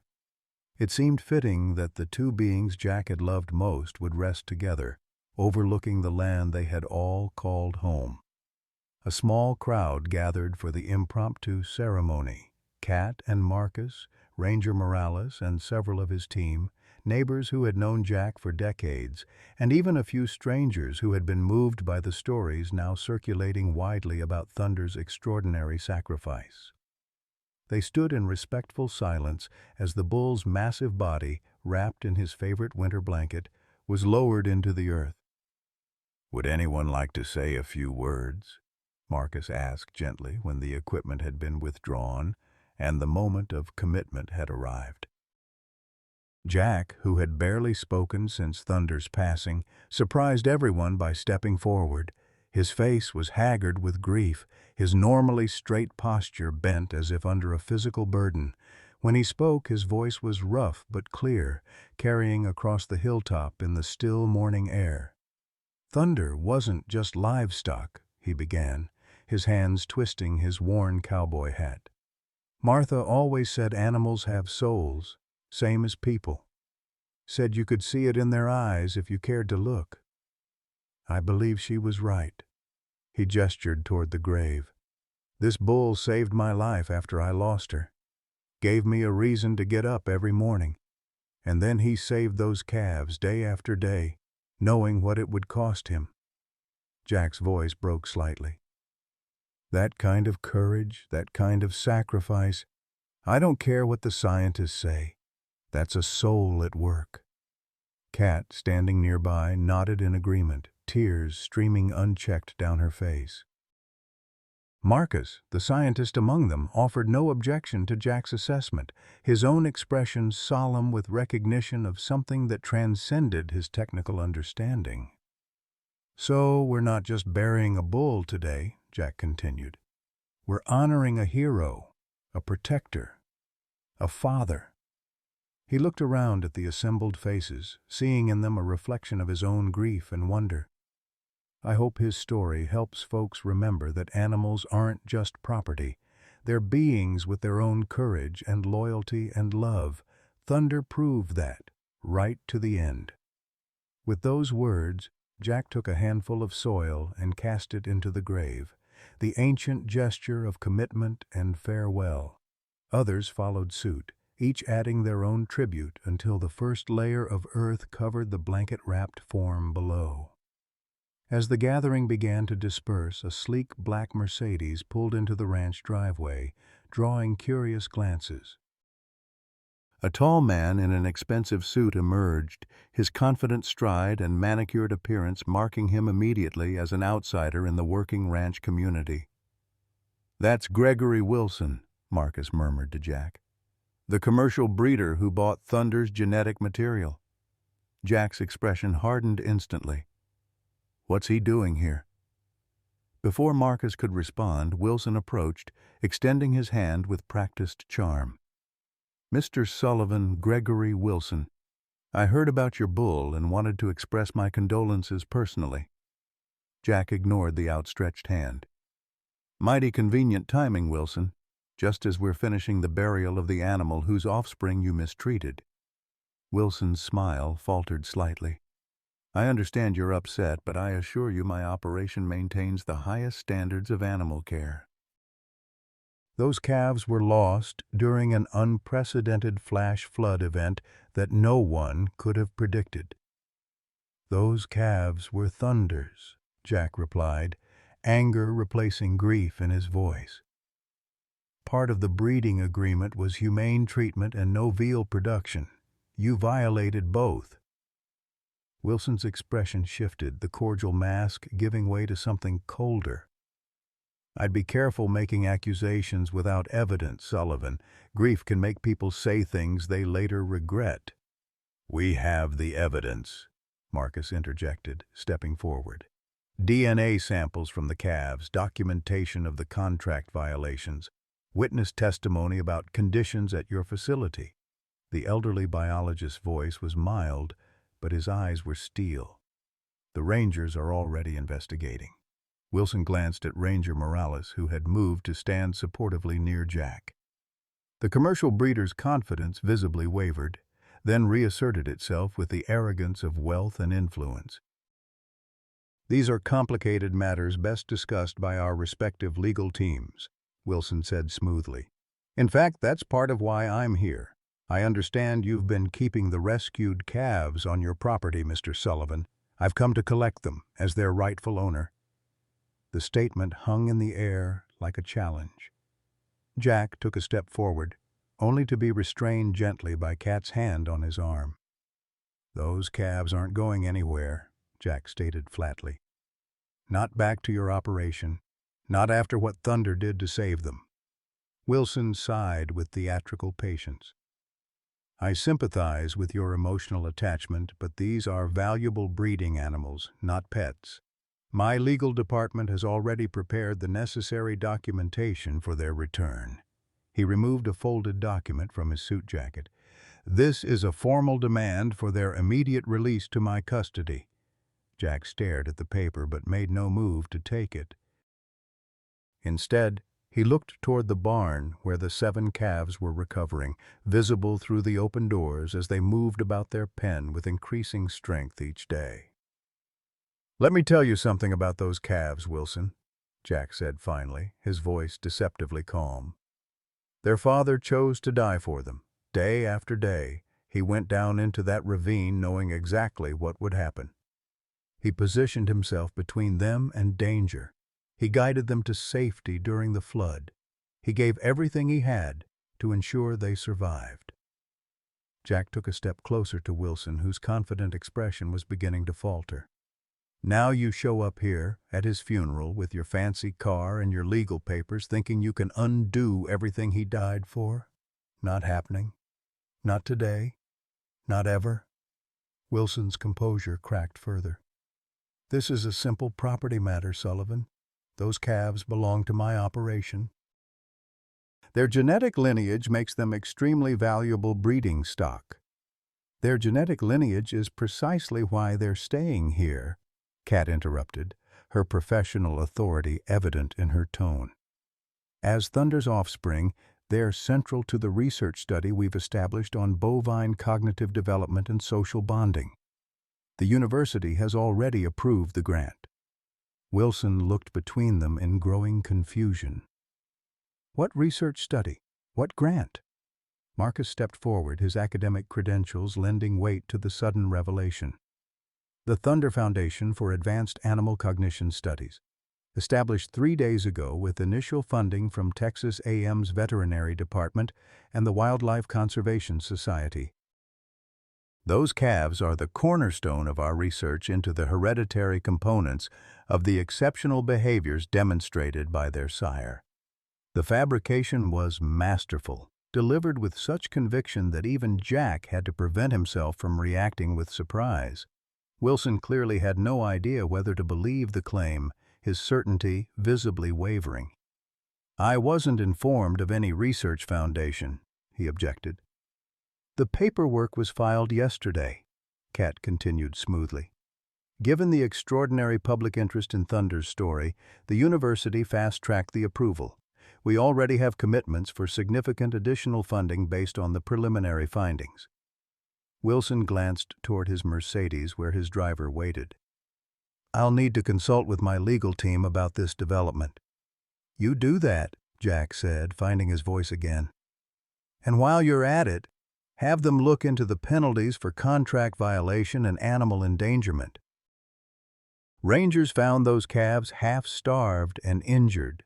The commercial breeder's confidence had evaporated entirely, replaced by the calculating assessment of a businessman recognizing a potentially costly problem. Without another word, he retreated to his vehicle, the formal demand for the calves' return still clutched in his hand. As the Mercedes disappeared down the driveway, Jack turned to Kat and Marcus with something approaching his old wry smile. "The Thunder Foundation?" That was quick thinking. Kat exchanged glances with Marcus. "Actually, Jack," she said carefully, "it wasn't entirely a fabrication. We have been discussing the possibility with some colleagues at the university. Thunder's case is unprecedented in the scientific literature. There's genuine research value in studying his offspring for inherited behavioral traits.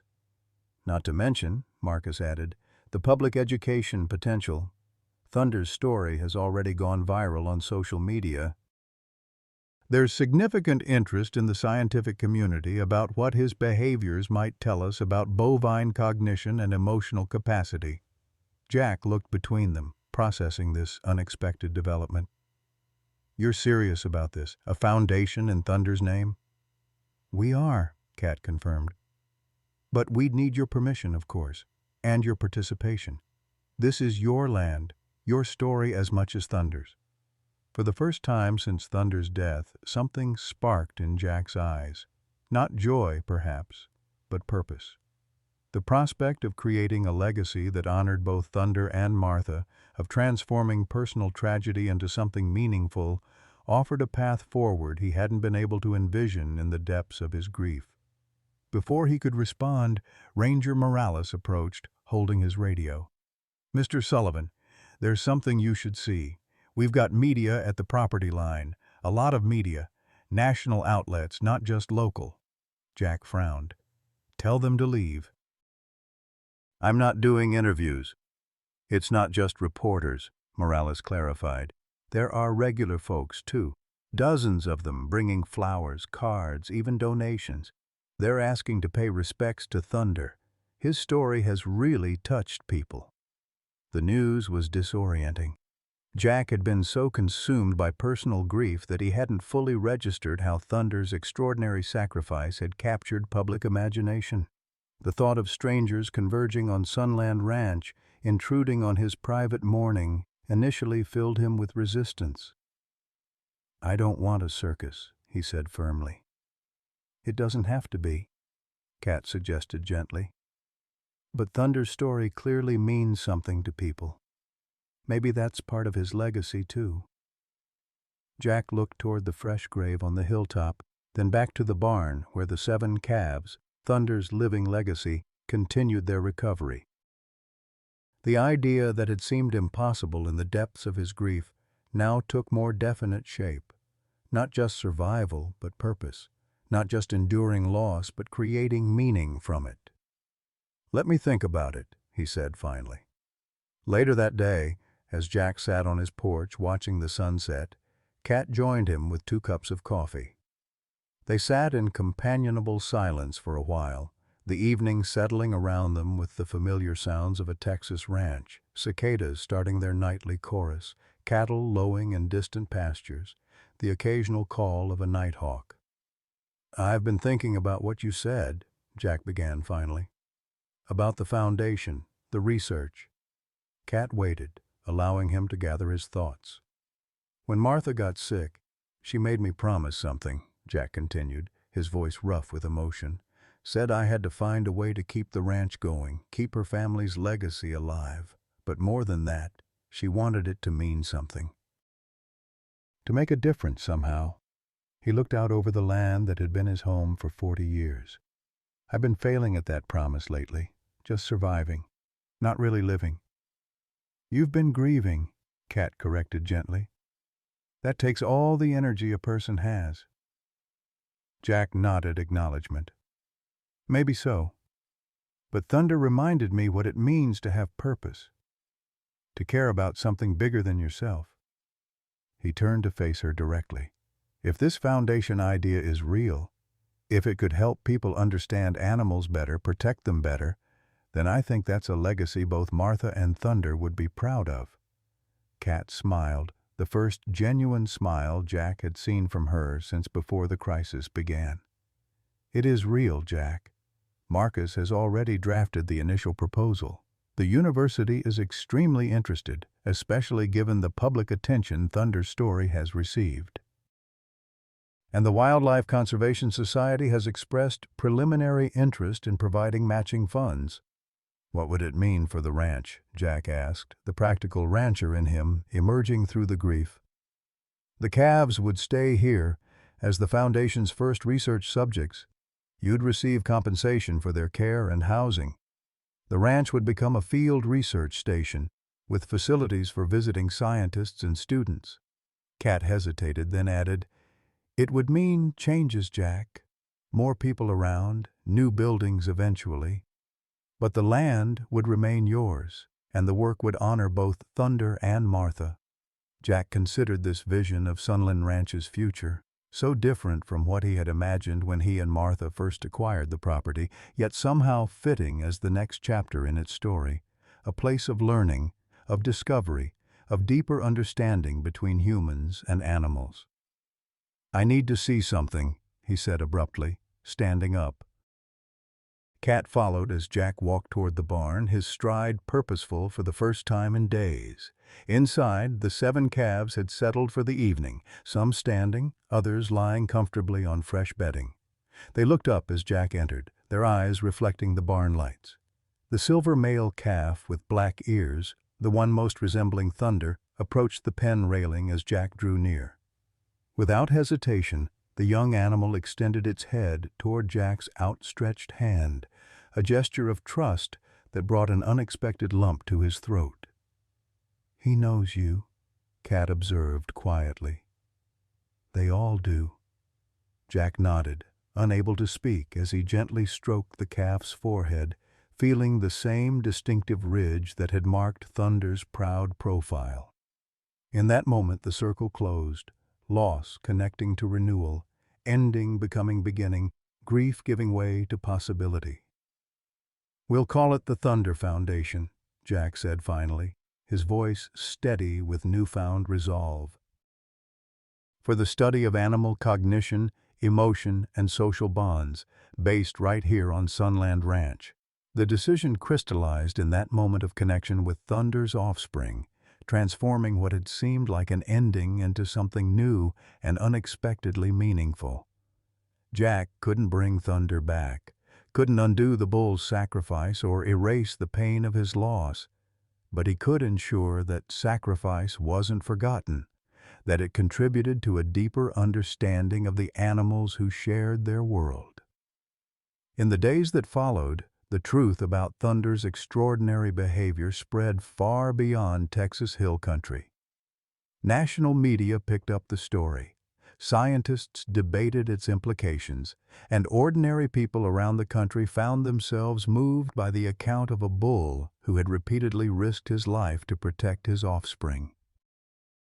The revelation that Gregory Wilson's operation had violated animal welfare standards came to light through the Rangers' investigation, resulting in significant fines and the permanent surrender of the 7 calves to the newly established Thunder Foundation.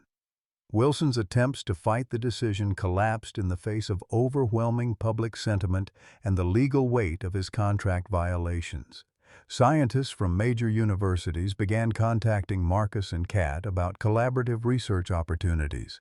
Offers of funding poured in from both academic institutions and private donors touched by Thunder's story. Plans were drawn up for a modest research facility on a previously unused corner of the ranch, designed to blend with the natural landscape Jack had stewarded for decades. Amid this whirlwind of activity, Jack found himself emerging gradually from the darkest depths of grief. The pain of Thunder's loss remained, a constant ache that flared sharply in unexpected moments when he heard a sound like the bull's distinctive bellow or caught sight of the hilltop grave from a certain angle across the pasture. But alongside that, pain grew something new. A sense of purpose, of continuation, of honoring what had been lost by creating something meaningful in its place. 2 weeks after Thunder's death, Jack sat in his kitchen with Cat, Marcus, and a university administrator, finalizing the formal establishment of the Thunder Foundation. Legal documents were spread across the table where Jack and Martha had shared thousands of meals, where life-changing decisions had been made, where grief and joy had both found expression over decades of ranch life. "Just need your signature here, Mr. Sullivan," the administrator said, pointing to the final page of the foundation charter. As the founding board member and land trustee. Jack hesitated, pen poised above the paper. "And I want to add something first," he said. "In the purpose statement." The administrator nodded encouragingly. "Of course. I want it to say that the Thunder Foundation is dedicated to the memory of Martha Sullivan and Thunder, whose courage, sacrifice, and love revealed the true capacity of the animal heart." Jack's voice remained steady, though his eyes betrayed the emotion behind the words. "And that its mission is to ensure that such capacity is recognized, respected, and protected in all animals under human care." Cat reached across the table to squeeze his hand briefly. "It's perfect, Jack."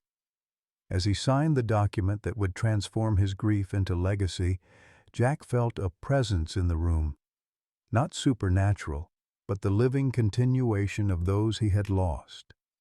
Martha would have approved of this path forward. Thunder's sacrifice would now serve a purpose beyond the saving of 7 calves.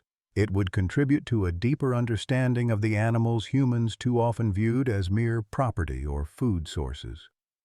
That evening, after the visitors had departed, Jack walked alone to the hilltop grave beneath the spreading live oak. The setting sun cast long shadows across the freshly mounded earth, now covered with the first tender shoots of new grass. He stood for a long while in silence, his weathered hand resting on the simple wooden marker that bore Thunder's name and the dates of his too brief life. "We're doing it, old friend," Jack said finally, his voice carrying on the gentle evening breeze. "We're making something that matters out of what happened, something that would make Martha proud. Something that honors what you did for those calves." From the barn below came the soft lowing of the 7 young survivors, Thunder's living legacy, now the first subjects of the foundation that bore his name. The sound carried clearly in the still Texas air, a reminder that life continued, that purpose endured, that love, even between species, could transcend the boundaries of scientific understanding.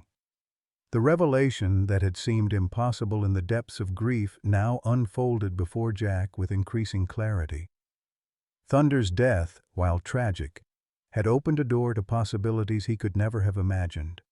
The bull who had saved him from despair after Martha's passing had, in his final act of sacrifice, created a new beginning not just for 7 calves, but for Jack himself.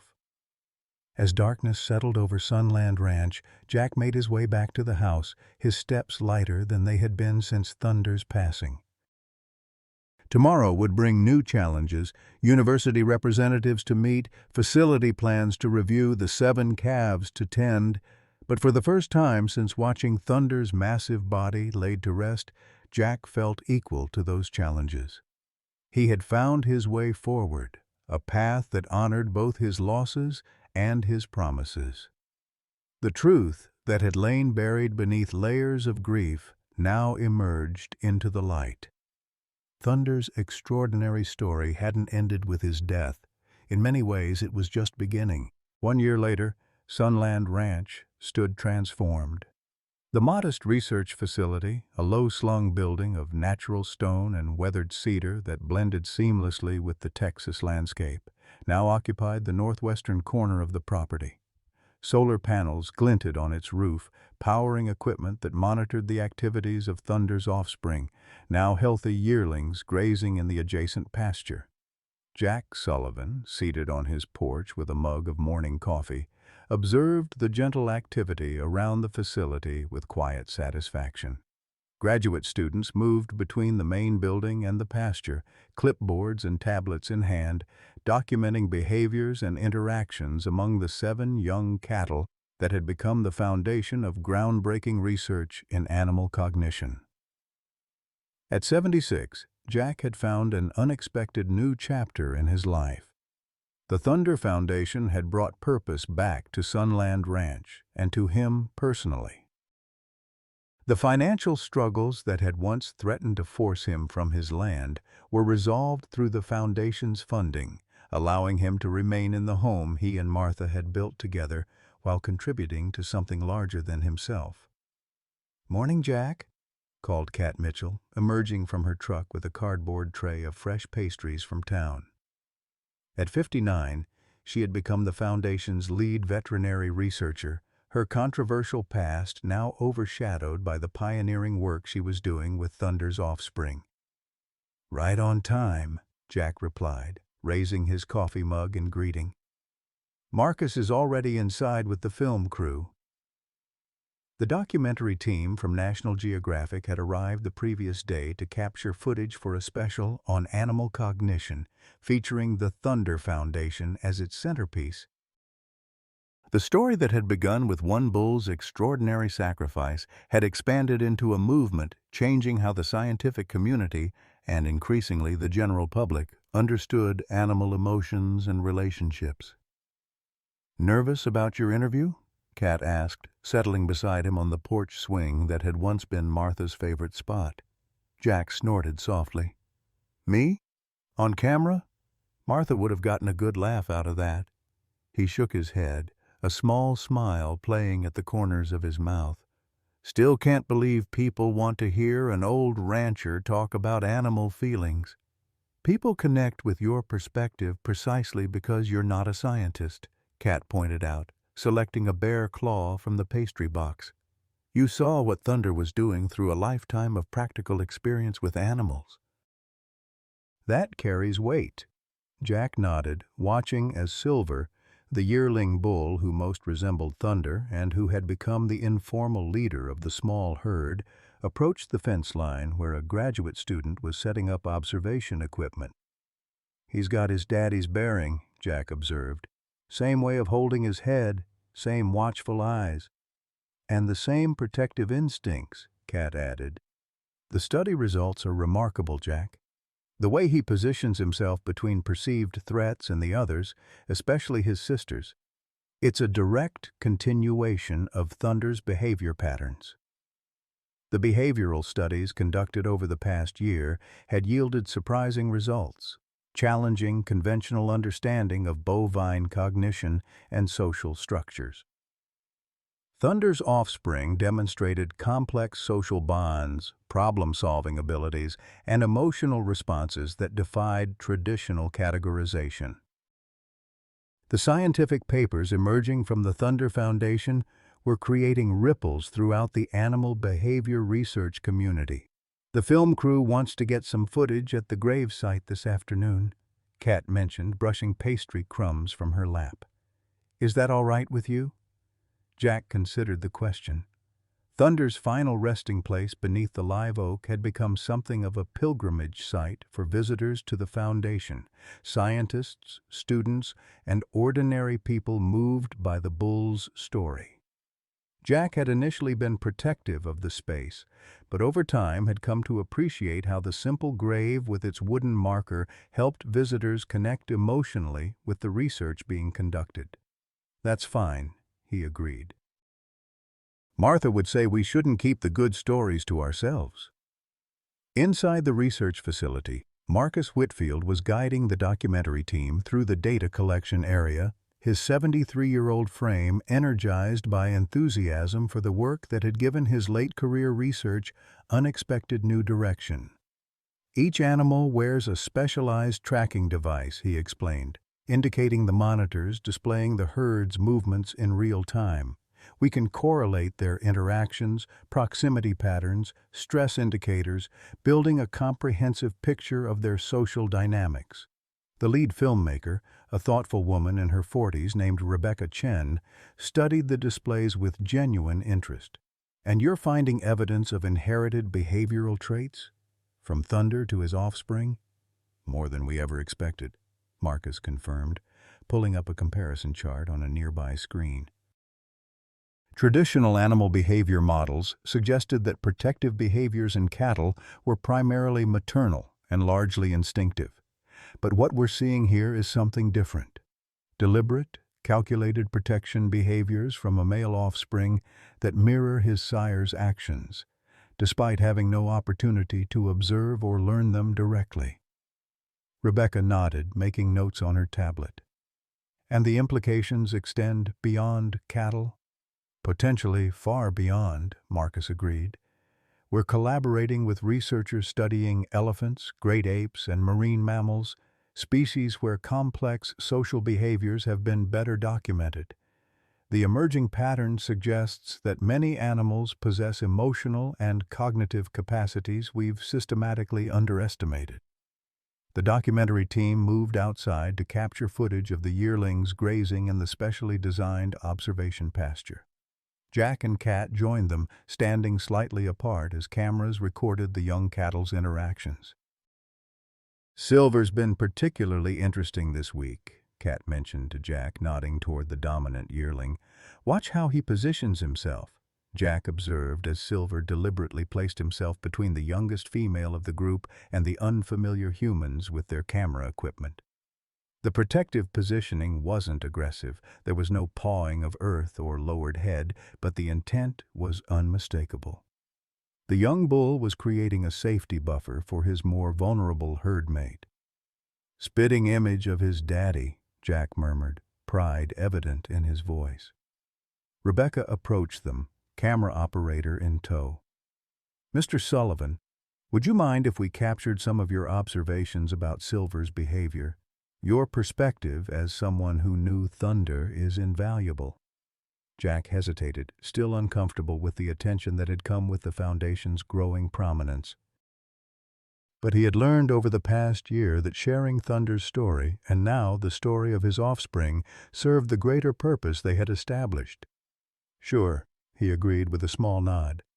"Though I'm just an old rancher calling things as I see them." As the camera began recording, Jack found himself speaking not to the lens, but to the animals beyond it, his weathered face animated by genuine emotion. "What you're seeing there isn't just instinct or training. That young bull is making choices about who needs protection and how to provide it. His daddy did the same thing, but on a scale none of us had ever witnessed before." The authenticity of Jack's perspective, neither strictly scientific nor sentimentally anthropomorphic, but grounded in decades of close observation, had become one of the Thunder Foundation's most compelling assets. His willingness to acknowledge both the limitations of human understanding and the undeniable evidence of complex animal consciousness struck a chord with audiences beyond traditional academic circles. After filming concluded for the morning, Jack excused himself for his daily ritual, a solitary walk to Thunder's grave on the hilltop. This private pilgrimage had become his way of maintaining connection not just with the bull who had changed his life, but with Martha and the values they had shared. The live oak had flourished in the year since Thunder's burial, its canopy spreading wider, its roots drawing nourishment from the enriched soil below. Jack settled on the simple bench he'd installed nearby, his gaze taking in both the grave and the panoramic view of Sunland Ranch spread out below, the original ranch house, the new research facility, the pastures where Thunder's offspring now grazed. "Quite a view from up here," came a voice from behind him. Jack turned to find Rebecca Chen approaching, her camera crew noticeably absent. "Sorry to intrude," she said. "I just wanted to see this place without all the equipment and crew, to understand why it matters so much." Jack nodded, gesturing to the space beside him on the bench. They sat in companionable silence for a moment, the Texas breeze rustling through the oak leaves above them. "My grandfather raised cattle in California's Central Valley," Rebecca said finally. "He used to tell me they had personalities as distinct as people, but nobody believed him. Said he was just a sentimental old man who'd been alone too long." Jack smiled slightly. "Sounds familiar." "That's why this story resonates with me," she continued. "It's not just about one extraordinary bull. It's about challenging our assumptions about the animals we've lived alongside for thousands of years." "Martha always said we don't listen enough," Jack replied, his voice softening at the memory. "Said animals are always telling us things, but we're too busy imposing our ideas to hear them." Rebecca nodded thoughtfully. "The Foundation is changing that.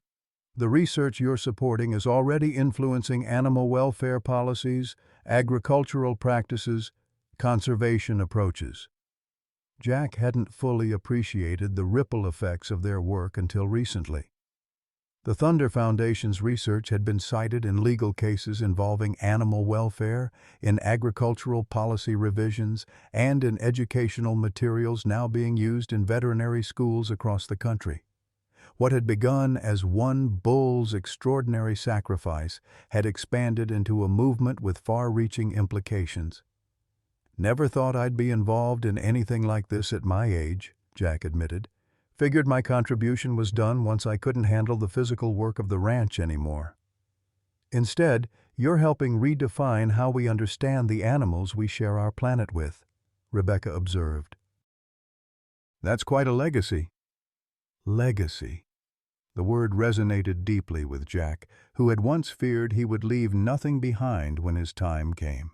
Now, through an unexpected series of events both tragic and transformative, he had become part of something that would outlive him, something that honored both Martha's compassionate vision and Thunder's extraordinary courage.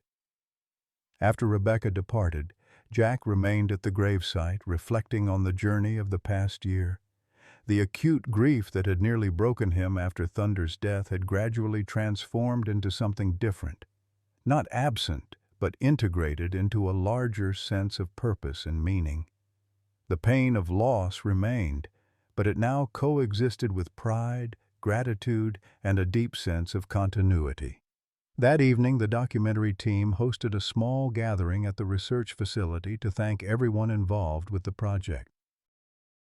Local ranchers mingled with university researchers. Graduate students chatted with rangers who had participated in the original rescue, and at the center of it all stood the 7 yearlings in their observation pasture, the living legacy of Thunder's sacrifice.